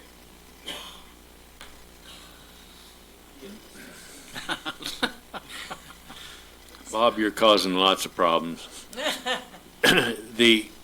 It makes no sense to me, and I'm asking Gavin as much as anything, that I would say this council can change the districts, but only the districts that exist now. the 5 districts that exist now. They cannot reconfigure this place that has, we've already voted 3 times to have 2 at-large and 5 district people. They could change those boundaries right now, which are screwed up. We all know that. But they can't until the voters vote in 2020. The voters have to vote in 2020, and if they accept what we recommend, then there are 2 districts. And then there will be a new council. Maybe some of these people will be on it, and maybe they won't. But then you will have a new council that's still 7 people, but with the authority to move to 2 districts. So they cannot change until after the 2020 election. And I'm making a statement, but I'm asking a question. Not only the Can I- authority, they would be compelled. Order. Point of clarification. Mr. Anderson, I think this is the question everyone is circling. Is there how it's broken down?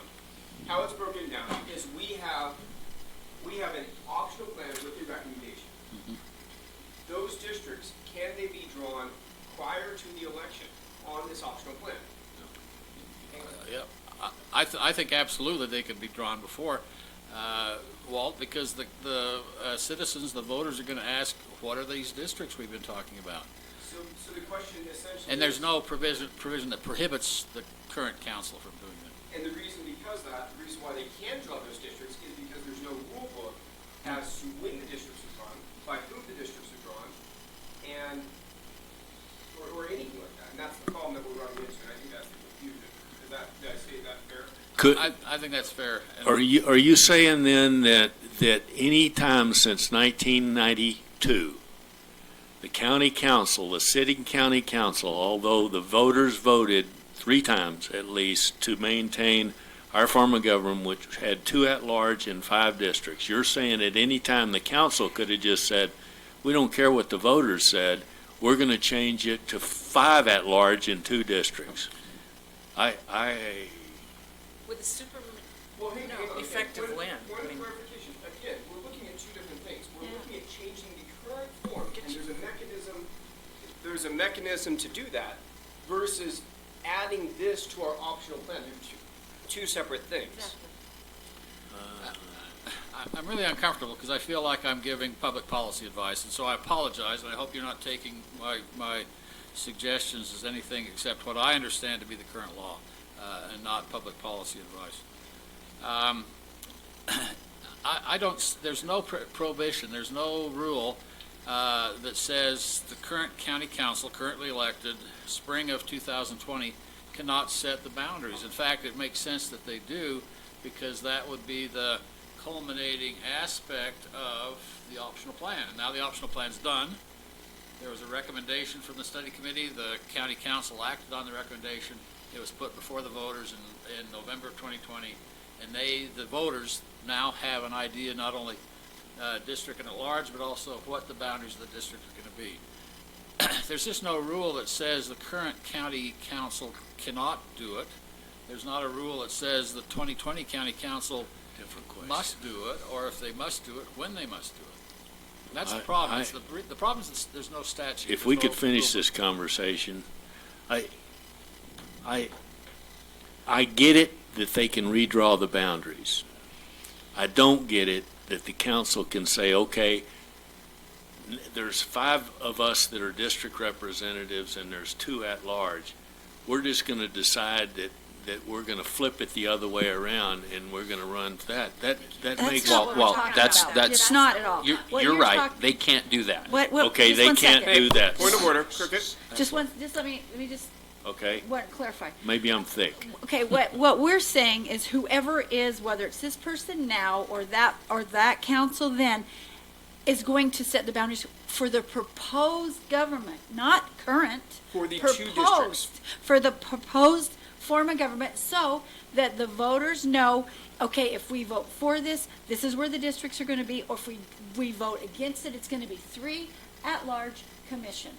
That we're not talking about changing this government. We're talking about letting them set the boundaries so that they can set the boundaries for the proposed, so that the voters know what they're voting for. Am I correct in following what I think we're saying? I still don't think I'm confused. Well, but nobody was gonna So- say that they should right now choose that. That's not at all what we're saying, whether they have that authority or not. We don't want them to do They that. can't do it though Well, till but after we don't, 2020. but that's not, we're not trying to do that. We're just, this is a proposed, they proposedly, this is what the districts will be if the new form of government's passed, We- not the current government. We may be saying the same The thing. new form of government in the future hasn't 20, even nothing voted can on happen yet. between here and 2020, 1 year. No. Once it's voted on, then you have 2 districts. Kind of. So here's what we did previously. What we did previously was we actually went through and drew the districts in our optional plan. Remember how we did that? Yep. And so if we would have went to a vote, we would have voted on everything and we would have had those 2 districts. You with me Right. so far? Yep. Now, if we vote to have us say that there will be 3 at large and 2 districts, it is not included in our optional plan how those districts are drawn. With me so far? We can say 3 and 2. We Right. can't say what they are. Exactly. And Okay. that's kind of I'm with you. Right. And so, in between now and the time we vote, what Mr. Anderson is saying is that theoretically, the current county council could say, you know what? We're going to draw it like this and like this. And they attach it to our optional plan, and the voters can vote on that. That's what could happen in between the time we say, this is our optional plan. By the way, we're not going to draw districts.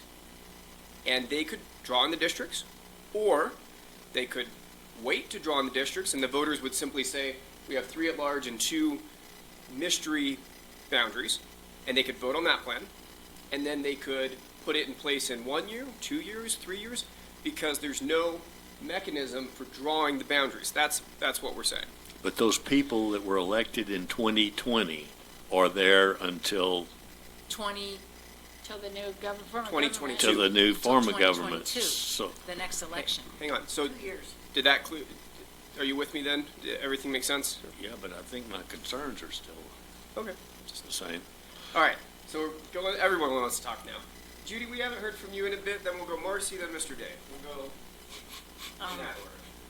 It looks to, from what I'm looking at right now, it looks to me like it would be cleaner for people to go to a vote in 2020 with 3 commissioners at large running the show, or 5 people on a council with a manager all at large Oh. would be cleaner than trying to sell a 5-man council with an administrator in 2 of them are going to come from some obscure location that you don't know where they are, because they're still going to set that out down the road. I think to do a clean deal, it needs to be 3 or 5, and the choice needs to be commission or council and a manager. It just looks cleaner to me. I can be swayed, though. I am not hard and fast on this. But I think I think what Christina's done with the districting is made a more complicated sell for us down the road. I don't know. I like the idea of having someone in my area but I served as at large, and no one ever said to me, I know I'm not in your district, but, because I was always in their district. So I really don't think that anybody that served on the county council in Grand County since 1992 ever said, I don't want to talk to you, you're not in my district. I don't know that person. I've known them all, and I don't know that person, so that, I'm just looking to clean it up so that we can sell it, so. Marcy, then Mr. Day. Press down, Bob. I have to agree with Judy, and I think that we have to think about what are the voters going to be able to understand and get behind, because if they don't clearly understand what this optional plan is presenting, and it's going to be, and I agree that 2020 is going to have huge voter turnout, both conservative and progressive, and I think we need to be unified and clear about this, and this districting thing is going to be very difficult to sell, and I've just changed my position. Mr. Day. I'm gonna just reiterate another complication that has occurred to me, and that Mr. Anderson brought up, and and this is where we're at. There is nothing, if there's no timetable for the old form of government to set those boundaries prior to the election, period. There's nothing that compels them to do that legally. They don't have to if they didn't want to. And what happens then? You know, what happens then is even if we vote to do that and it's not compelled, we could potentially default to the preferred form of government at this time, which is the 3-member at-large commission. Is that a true statement? That's a true statement. That's a true statement. If we don't have that set in stone, all of this work that we've done to find consensus and compromise gets thrown out the window, and it doesn't make sense, which I'll reiterate again. In speaking to the drafters of HB 224, their intent was to keep, the way it was explained to me is like, well, if you're going to fire someone and you give them a termination date, you don't let them play in that sandbox without their hands being held. You know, you don't just let them go to task with whatever, because they're not going to be there anymore. You know, and that's kind of how it was simplified and explained. Even though, I'm going to say this, it is a very poorly written bill, and I'm excited.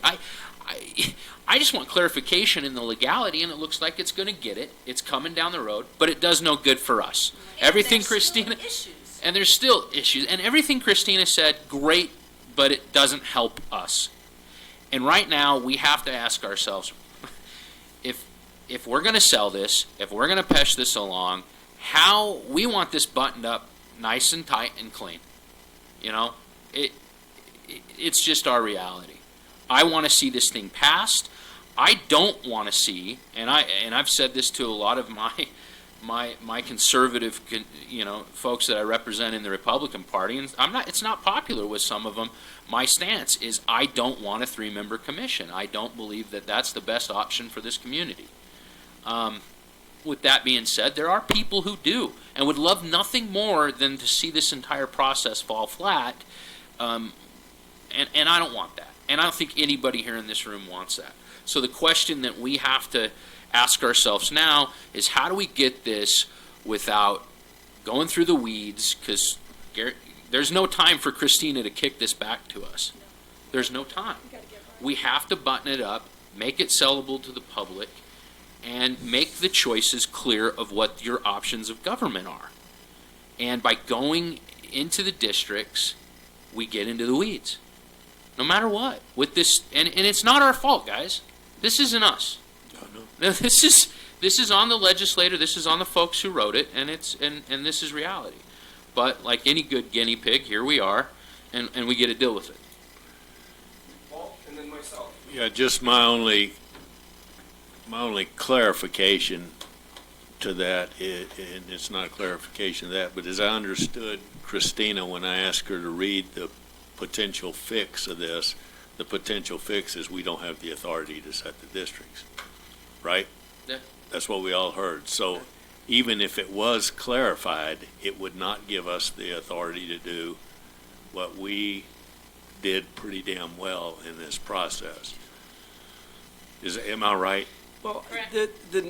Unless the legislature. the rewriting of it is, to me, something completely different. It's not, it may be reflective of their intent, or it may not be reflective of their intent. But if they changed it, But it wasn't, as I understood it, wasn't to clarify it so that we could have done what we did. no, definitely not. That's my only Right. point. And who? So we certainly don't Couldn't. do that. Yeah. Could- And let's be real clear. This is a lobbyist organization, UAC, taking something to be lobbied and voted on. There's nothing written in stone yet. I mean, it's great that UAC's weighing in, because they really didn't weigh in on HB 224 before, but now they're weighing in because the mess is made and they want to help clean it up. But it's not going to change anything for us in our process. Period. So, for me, some of the things that I like to remember is, one thing that we've done with districts, if we've made them individual seats. And making them individual seats is, you're going to have challengers and responses. And the good thing about that is that even if we put it all in districts, in five at large, we would have direct challengers. So we would have that ability to encourage people to run instead of having kind of the pool of candidates and they don't really run City does. like how the city does, where nobody runs against each other, they just kind of run and you accept it. My concern is, I was watching Mr. Anderson's reactions to the potential for litigation at every different turn, and I feel the same way. My concern is, if we have the ability to either continue to change districts with, once they're in, to change districts with just three people, I cannot, okay, 3 or 4. Still, there's a concern. I mean, how often do we want? It's going to be partisan politics. So we're going to be seeing more of, Mr. Greenberg and more of Mr. Day, and advocating for what they want. And that's not necessarily a bad thing, but it causes uncertainty for people to kind of say, okay, we're in this district and we could shift. That exists now. There is that possibility now. But politics in Grand County is going to be different. It's not going to be the same as it was. And for me, I love the districts that we had originally. I thought it was so clean and so neat.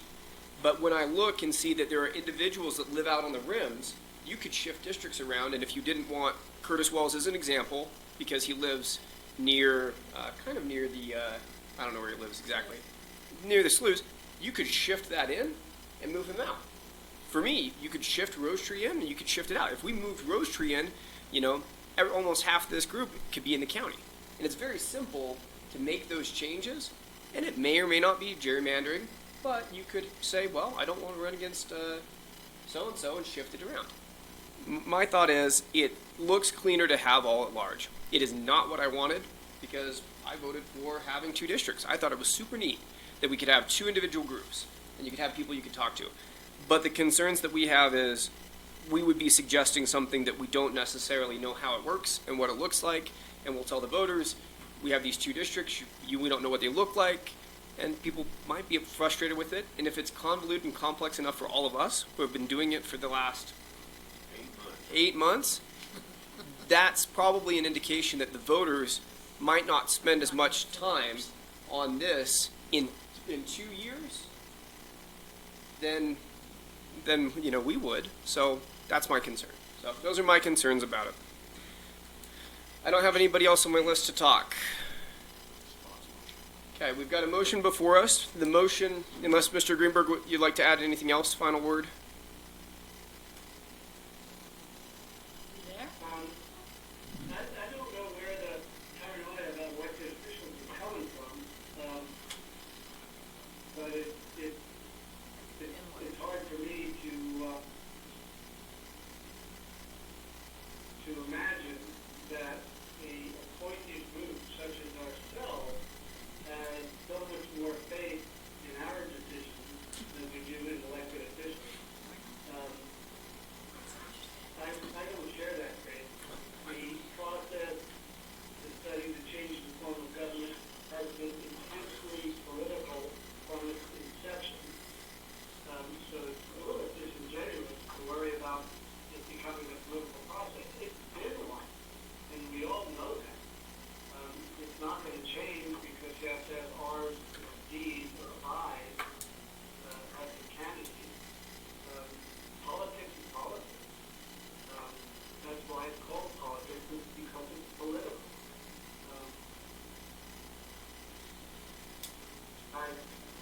I'm disappointed that we may abandon the wish of the people when they strongly recommend that 2 of their representatives be elected by district. And I think people will be disappointed too. I think it will actually reduce the chances that the optional plan will be supported by the voters. Any other comments that we have? Ms. Still. Raise your hand. I'm as concerned about the muddy water after the fact as I am about which is the best option.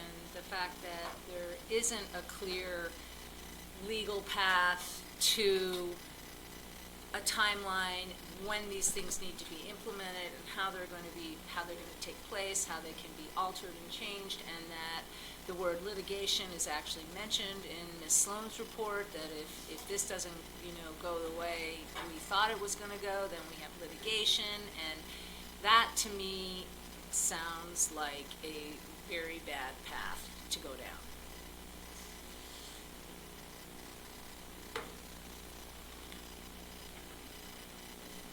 Mr. Dabney? No, just one quick, Gavin, I'd love to know any thoughts you have about this discussion. Mr. Dabney has asked for Mr. Anderson to give his thoughts. Mr. Anderson? First of all, I'm extremely impressed by the quality of the discussion, very much so. It's made me think, I've said this several times before, that I've been so impressed with how well this group works. And I'm starting to think that maybe that's because you folks aren't politicians, you're not elected. Anyway, so compliments, very thorough, very thoughtful discussion. The biggest issue, and I keep coming back to it, it bothers me as an attorney, it bothers me as the kind of attorney that makes his life based on what the statute says, that the statute is so unhelpful. That's one of the reasons I make faces when we talk about litigation. A judge would say, how do I know how to rule in this case, because there's no statutory direction. Timing is a big issue. You could have a decision made on boundaries in January or February. You could have a decision made on boundaries a year from January, February with a new council. You've got the other complication, and again, it's a complication based on no timing, no standards. What do you do about reapportionment based on Mr. Anderson, could you clarify what you meant by having a council decide in January and then in a year again? Yeah. We asked which council gets to make that decision. Is it the council who's elected in the fall of 2020, or is it the current council? Certainly the current council could take Christina's advice and make a decision on boundaries next month, well, whenever we finish the report, to do so in January, February. That would frankly be helpful, because then that would be before the people for a much longer period of time. But if the current council is not inclined to do that, then the new county council, elected in the fall of 2020, could make a decision on boundaries as soon as they take office. That's the whole problem, is there's no guidelines on this. It's a lot of gray area. There's a lot of trying to blaze a trail where there's no markers as to how that trail works. So that's my biggest concern, is there's no statutory guidelines. We've got Mr. Dabney again. You're going to want lunch here for long. Well, our 1 hour is passed.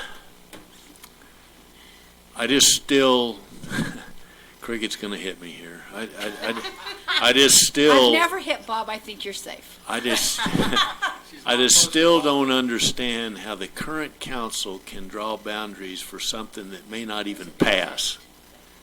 How would you draw boundaries for something that the voters haven't even approved yet? Well, When you have 5 districts now and 2 at large, I still am wrestling with that.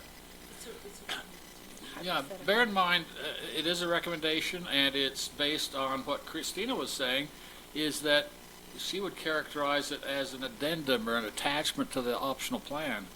So That if you pass it, these are the districts? Yeah, so suppose this group gets the optional plan done in December, I think, which we're aiming at. As part of that optional plan, and the optional plan is not into effect, obviously, the current county council says, we're going to follow through on our responsibility to come up with boundaries, so we're going to do it in January, February, March. Before the vote? Before the vote. Okay. And before the census. Hang on, Based on Marcy, old hang on. census numbers. Say that again. So they would, I think we would be trusting them to follow our recommendation based on the 2010 census, knowing that when the new form of government passed, that the new council would, may or may not opt to amend the districts according to new population figures. Well, I want to make sure, if you have questions, don't feel like you're No, holding us up or anything. I mean, I've asked it from every direction I could, and it appears that it's just a mess. But There you go. It just makes no sense to me that, Will you say that again? yeah, I mean, I've tried to ask my question every way I could to get a clarification, and you're trying to clarify something that's not clarifiable because there's no sideboard law to make it the case, which is hard to understand to me. I still don't understand how this council,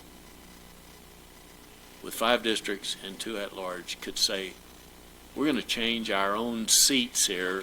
no, No, no.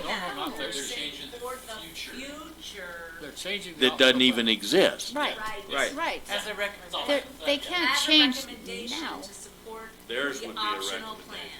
yes. A binding.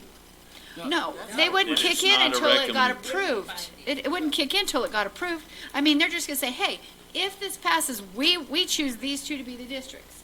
If it doesn't pass, then it doesn't matter. It's Yeah. gonna be all at large. It's gonna be Okay. 3. So- But if it does hang on. pass, if it does Marcy, pass, and those guys get voted in at the same time, after they're sworn in, they could change the districts again before they actually picked the next year who the candidates were. Okay.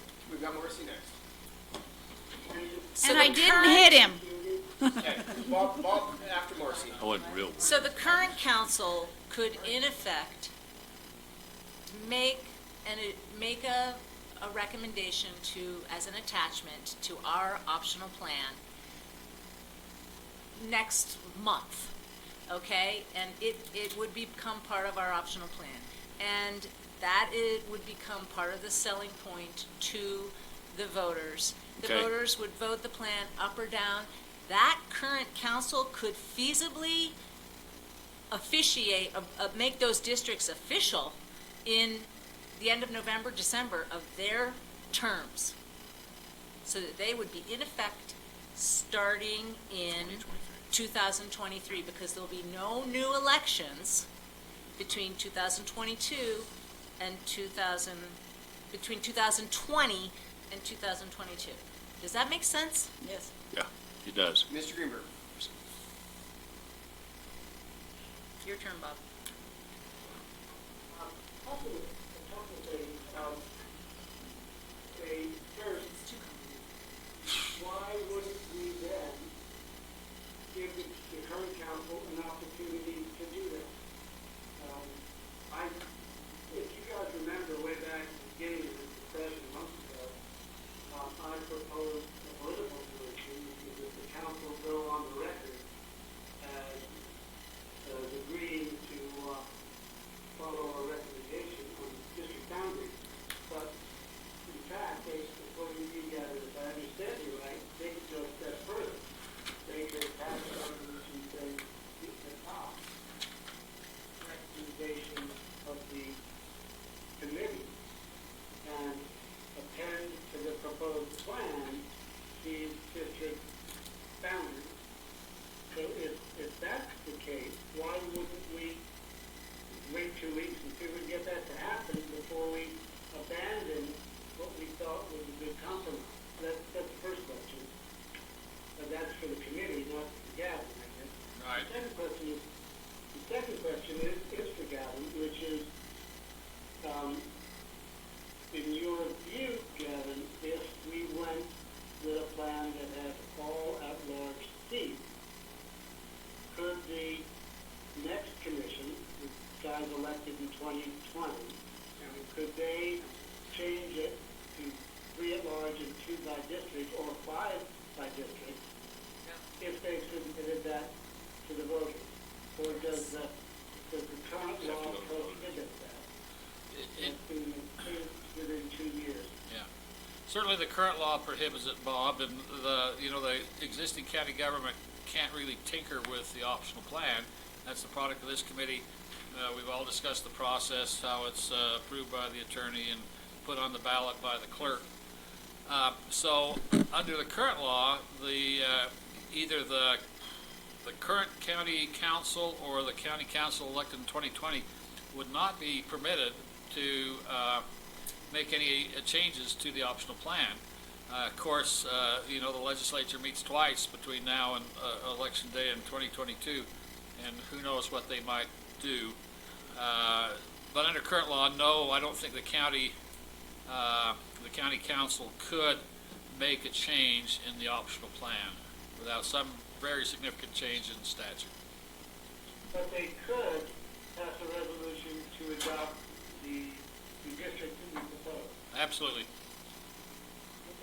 Which could be changed by the next one. I'm going to help guide the discussion. Bob raised a question, why not go to the county? And if anyone wants to speak to county council about this, if anyone wants to speak directly to that. Got no takers. Okay, other comments, general questions, things that people want to talk about districts, of course. We have, looks like no further yes, Mr. Greenberg. Yes. It would be in order for me to make a motion to table this matter for 2 weeks. We've got, The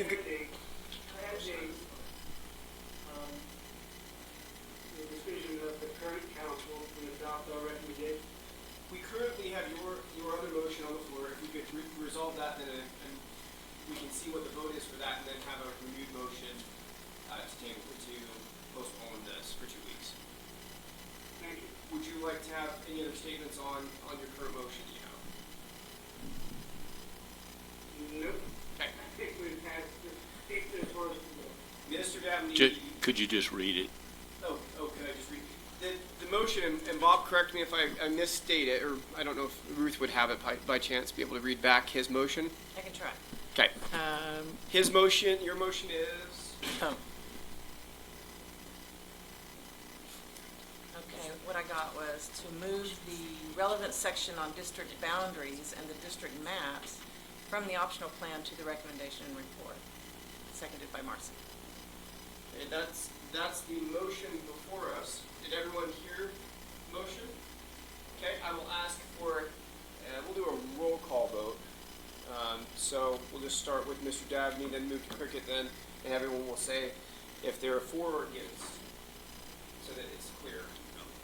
We've got a nay from Mr. Dabney. Yes, no, on Bob's motion. You vote for or against it?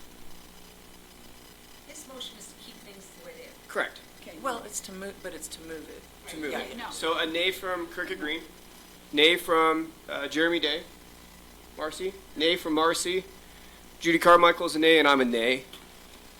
Mr. Greenberg, we've got 6 nays, and I guess I'll vote for it. okay, it fails 1-6. Mr. Greenberg, you had a desire to raise a new motion.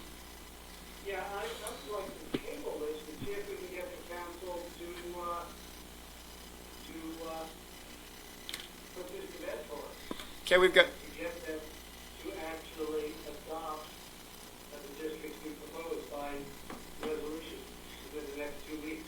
So we have a motion to postpone item B in its entirety to allow us to communicate with the county council to see if they would be willing to adopt our current map boundaries as is. Did I restate that correctly, Mr. Greenberg? I don't think we want them to be willing. I think we want them to do it. Okay, to affirm it. Do we have a second on that motion? It fails to have a second.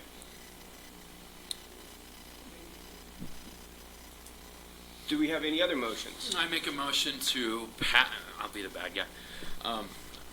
I make a motion to change our recommendation from 2 districts and 3 at large to an all at large, cleaning this up and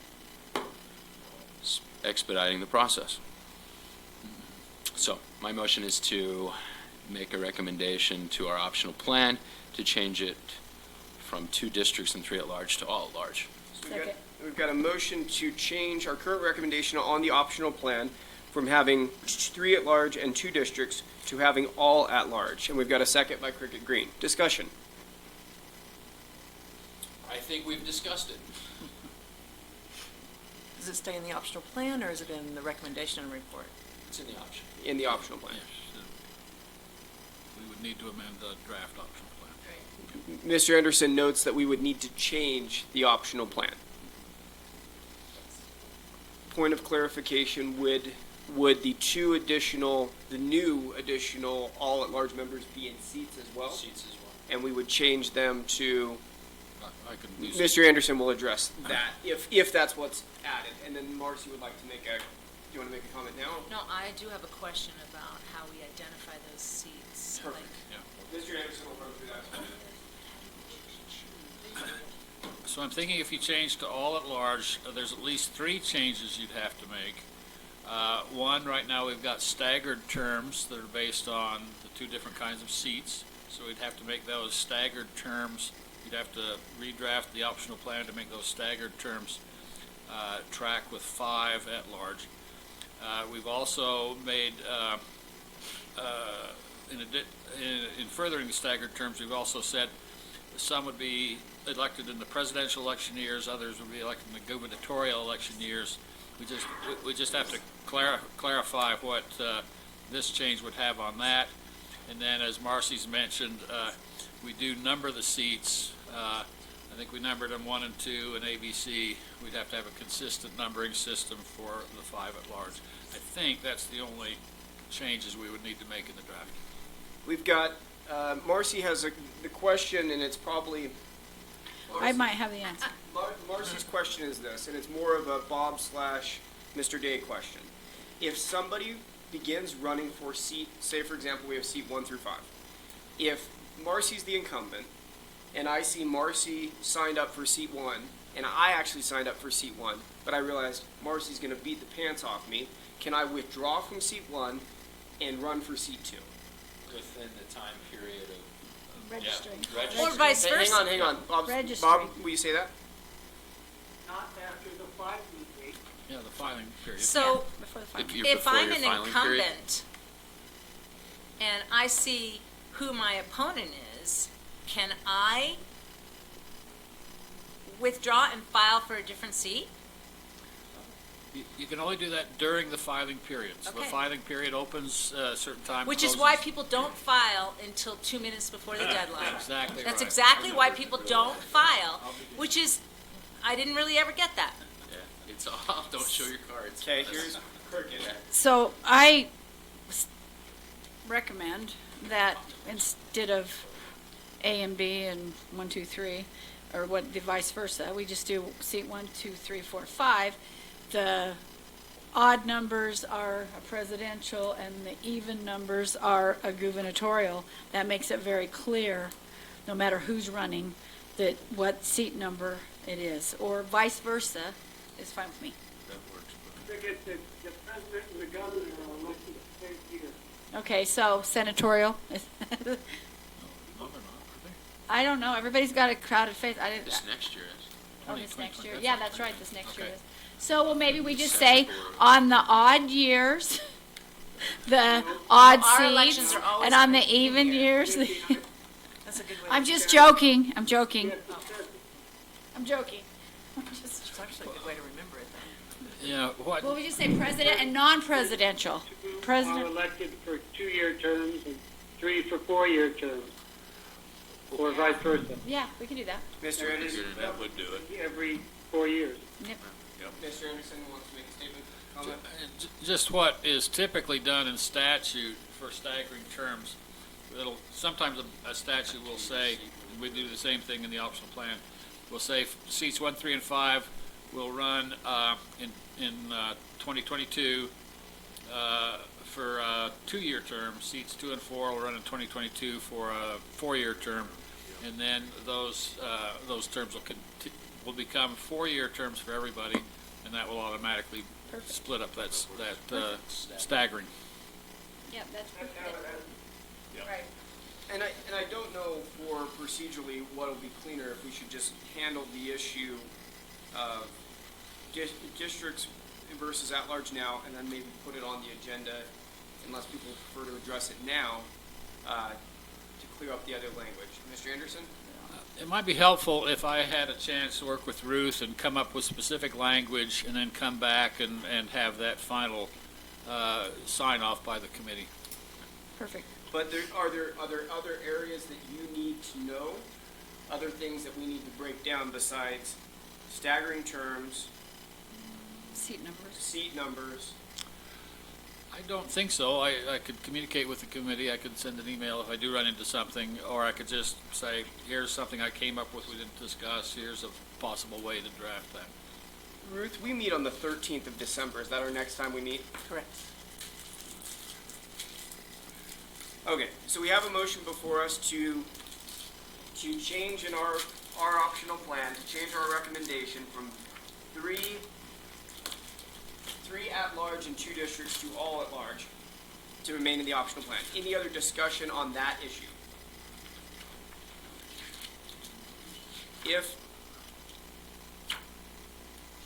If there's no other discussion, we'll move to a vote.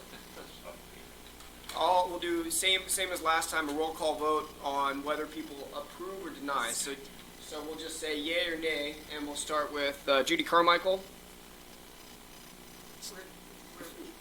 To change all at large. So it's an aye or a nay vote. So we've got an aye from Judy Carmichael, Marcy Till. Yes. An aye. Mr. Day is an aye. Cricket Green's an aye.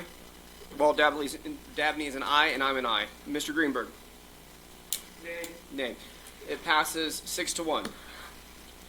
The next issue is yes, I Mr. understand included in this motion was that the 5 seats be numbered rather than kind of a gang deal like the city. Correct. Right. To track with our previous, It wasn't actually part of the motion.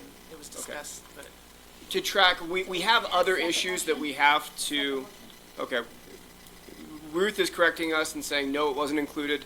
So, Cricket, I make a motion that we change the number and lettering to just be numbers, number 1 through 5, and that the odd numbers are in 2022, right? When that, 2022, Well, 23. No, sure.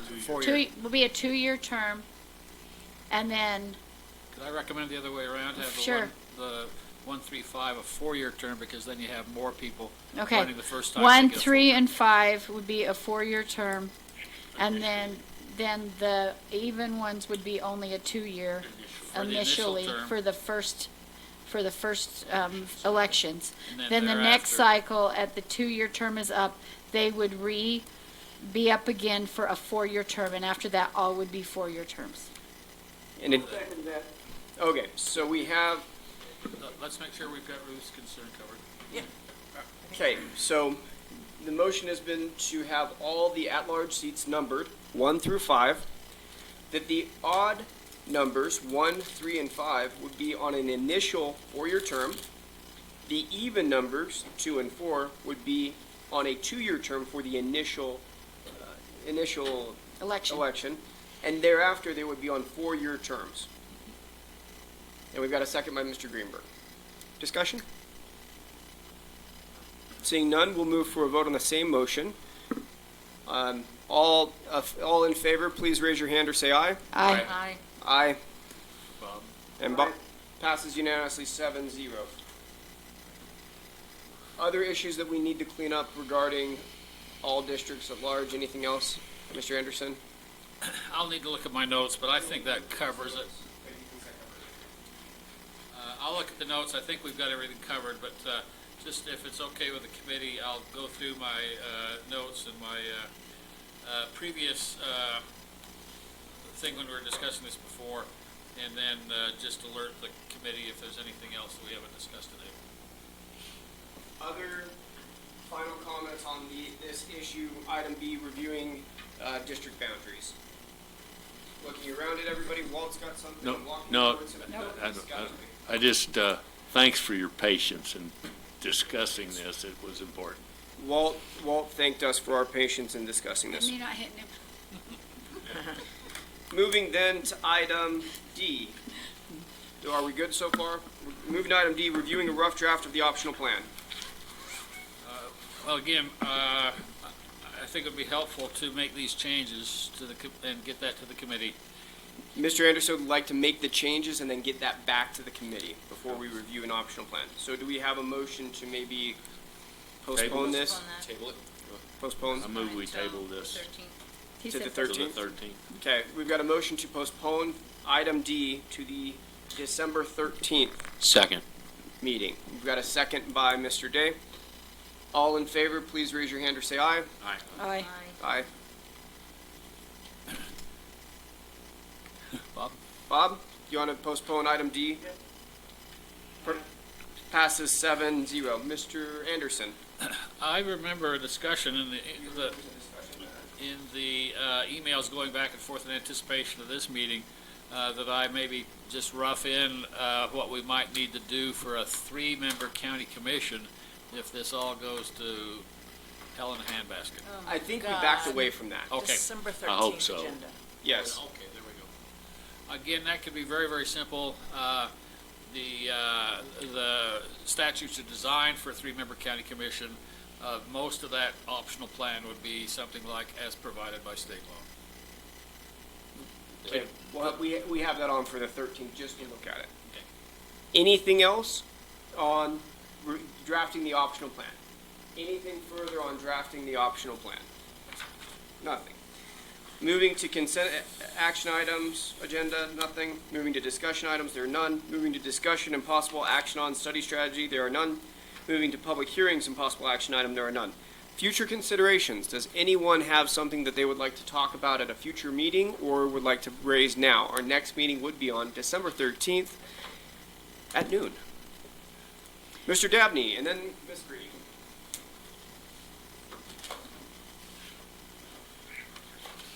I don't want to bring up a new thing, but it just, Judy and Marcy and I got to meet a fellow here, Patrick Cohn, who was a county commissioner on a 3-person county commissioner in Summit. I didn't know him before he came in here to talk, to introduce himself.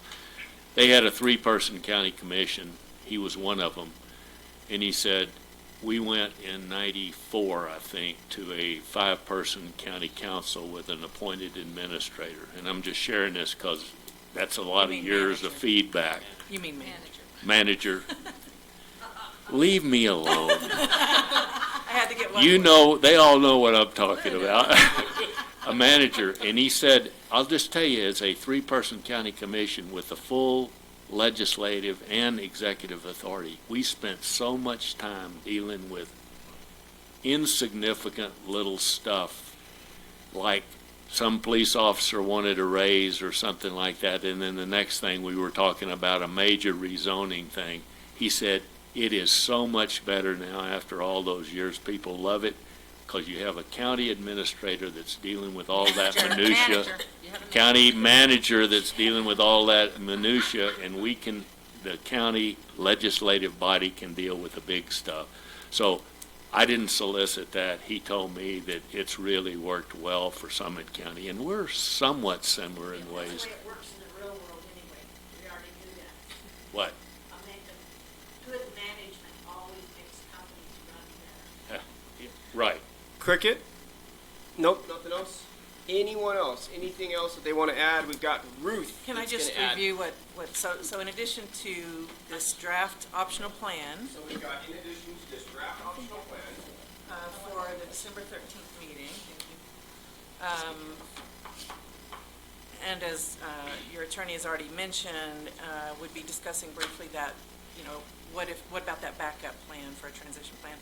But also we have on there amending the recommendation and report document. Do you guys want to look at that then as well?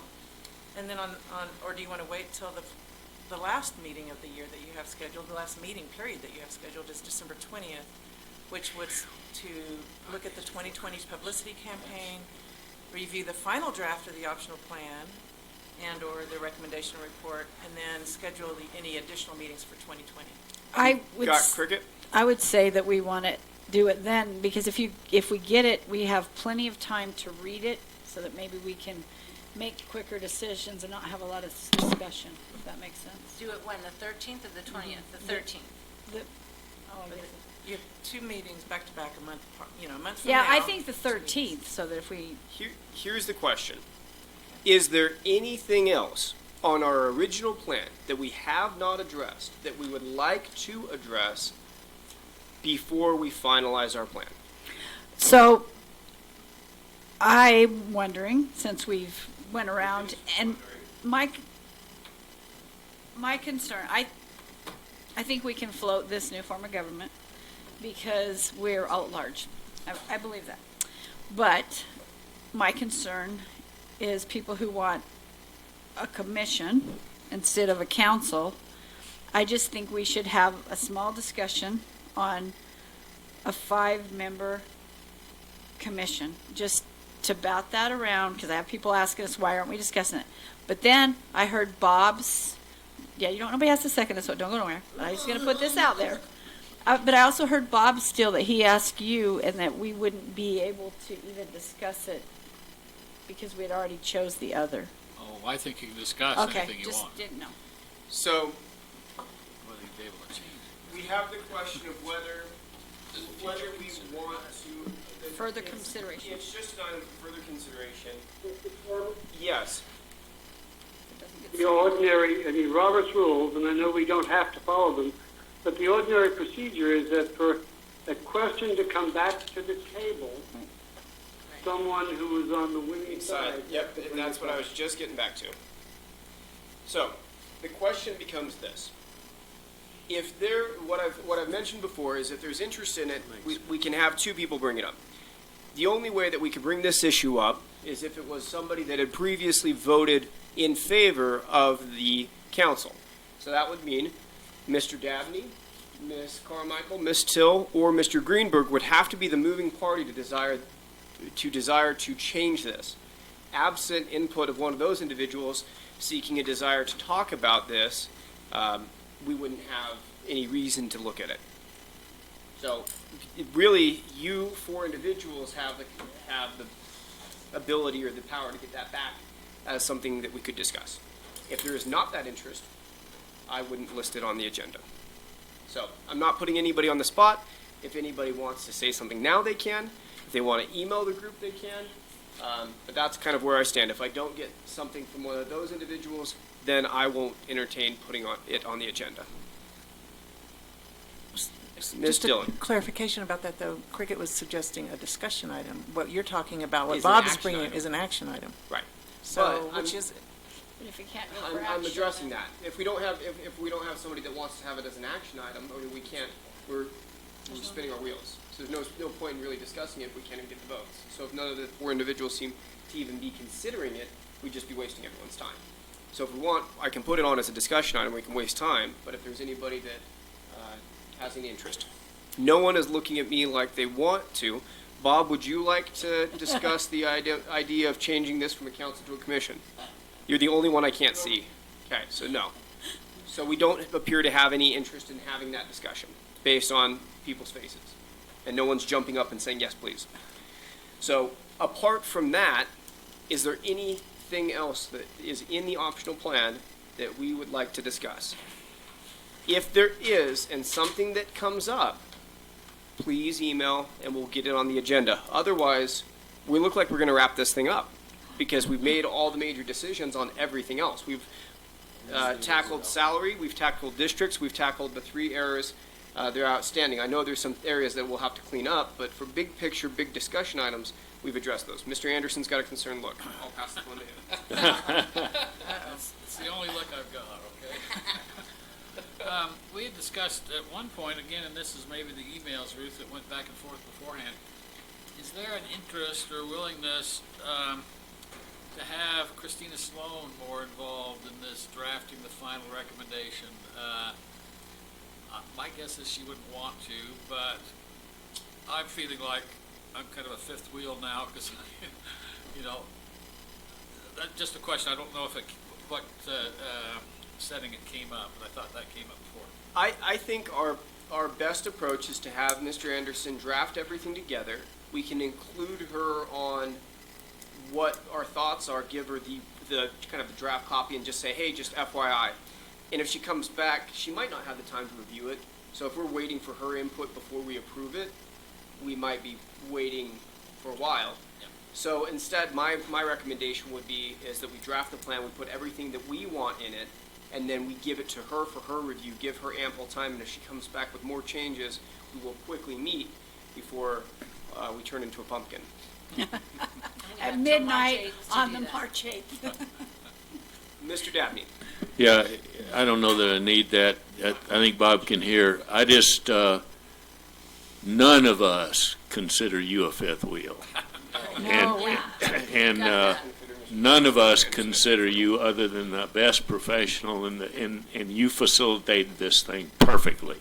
The fact that the law was completely screwed up has got nothing to do with our council, and I absolutely believe that. You need to not say that anymore, because we don't believe it, and we don't accept it. That's very, very kind of you, Walt. I appreciate it. I had this. Mr. Anderson. It's just I had this sweet gig that was going to go on when I retired. I'd go around the various counties and offer to draft them an optional plan. And you can't, does anybody think I can't put in my resume that I drafted the only illegal optional plan since statehood? we think you could say you fixed it. You Yeah. can say you drafted the only illegal plan, and it was by far and away the most thorough and Perfect. and perfectly corrected now. Any other comments, staying on task, any other comments about the optional plan that we need to change? I just have one thing, not to change, but to just say that in your packet now are some red lines as to the compensation changes that were made last time. So I'm trying to just get that in there as the motions are made. Compensation information so that we stay accurate with everything. But that, so that red line So will be that in red your line packet will be next in our time. packet Again. next time. But you Again. can look at it now. But we can look at it now. I mean, not Unless late. anybody has to Okay, Between now and a month from now. okay. So, December 13th, we've got our date to hang out again. Mr. Anderson, are you going to be here in person? probably so. Okay, Mr. Anderson will probably be here by then. Anyone planning on missing the date? Because I will wear my running shoes. No. Mr. Greenberg, will you be back on December 13th? No, I'm back the 14th, but I think I can be on the phone again. Perfect. I'll wear my running shoes. All right. So that's everything I have. Do we have any other motions that we would entertain? Yes, let's get out of here. Perfect. We've got a motion by Bob Greenberg to adjourn, and we've got second by Cricket. All in favor, please raise your hand and say aye. Aye. Aye. Thanks, Bob. Have fun. Passes Enjoy unanimously those 7-0. grandkids, Bob. Tell Jess I said hi. Woo! What time is it? The time is His daughter Jessica. the time is 12 or 2:19. Time is 2:19.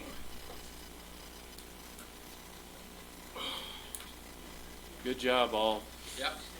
We did things. So, Marcy,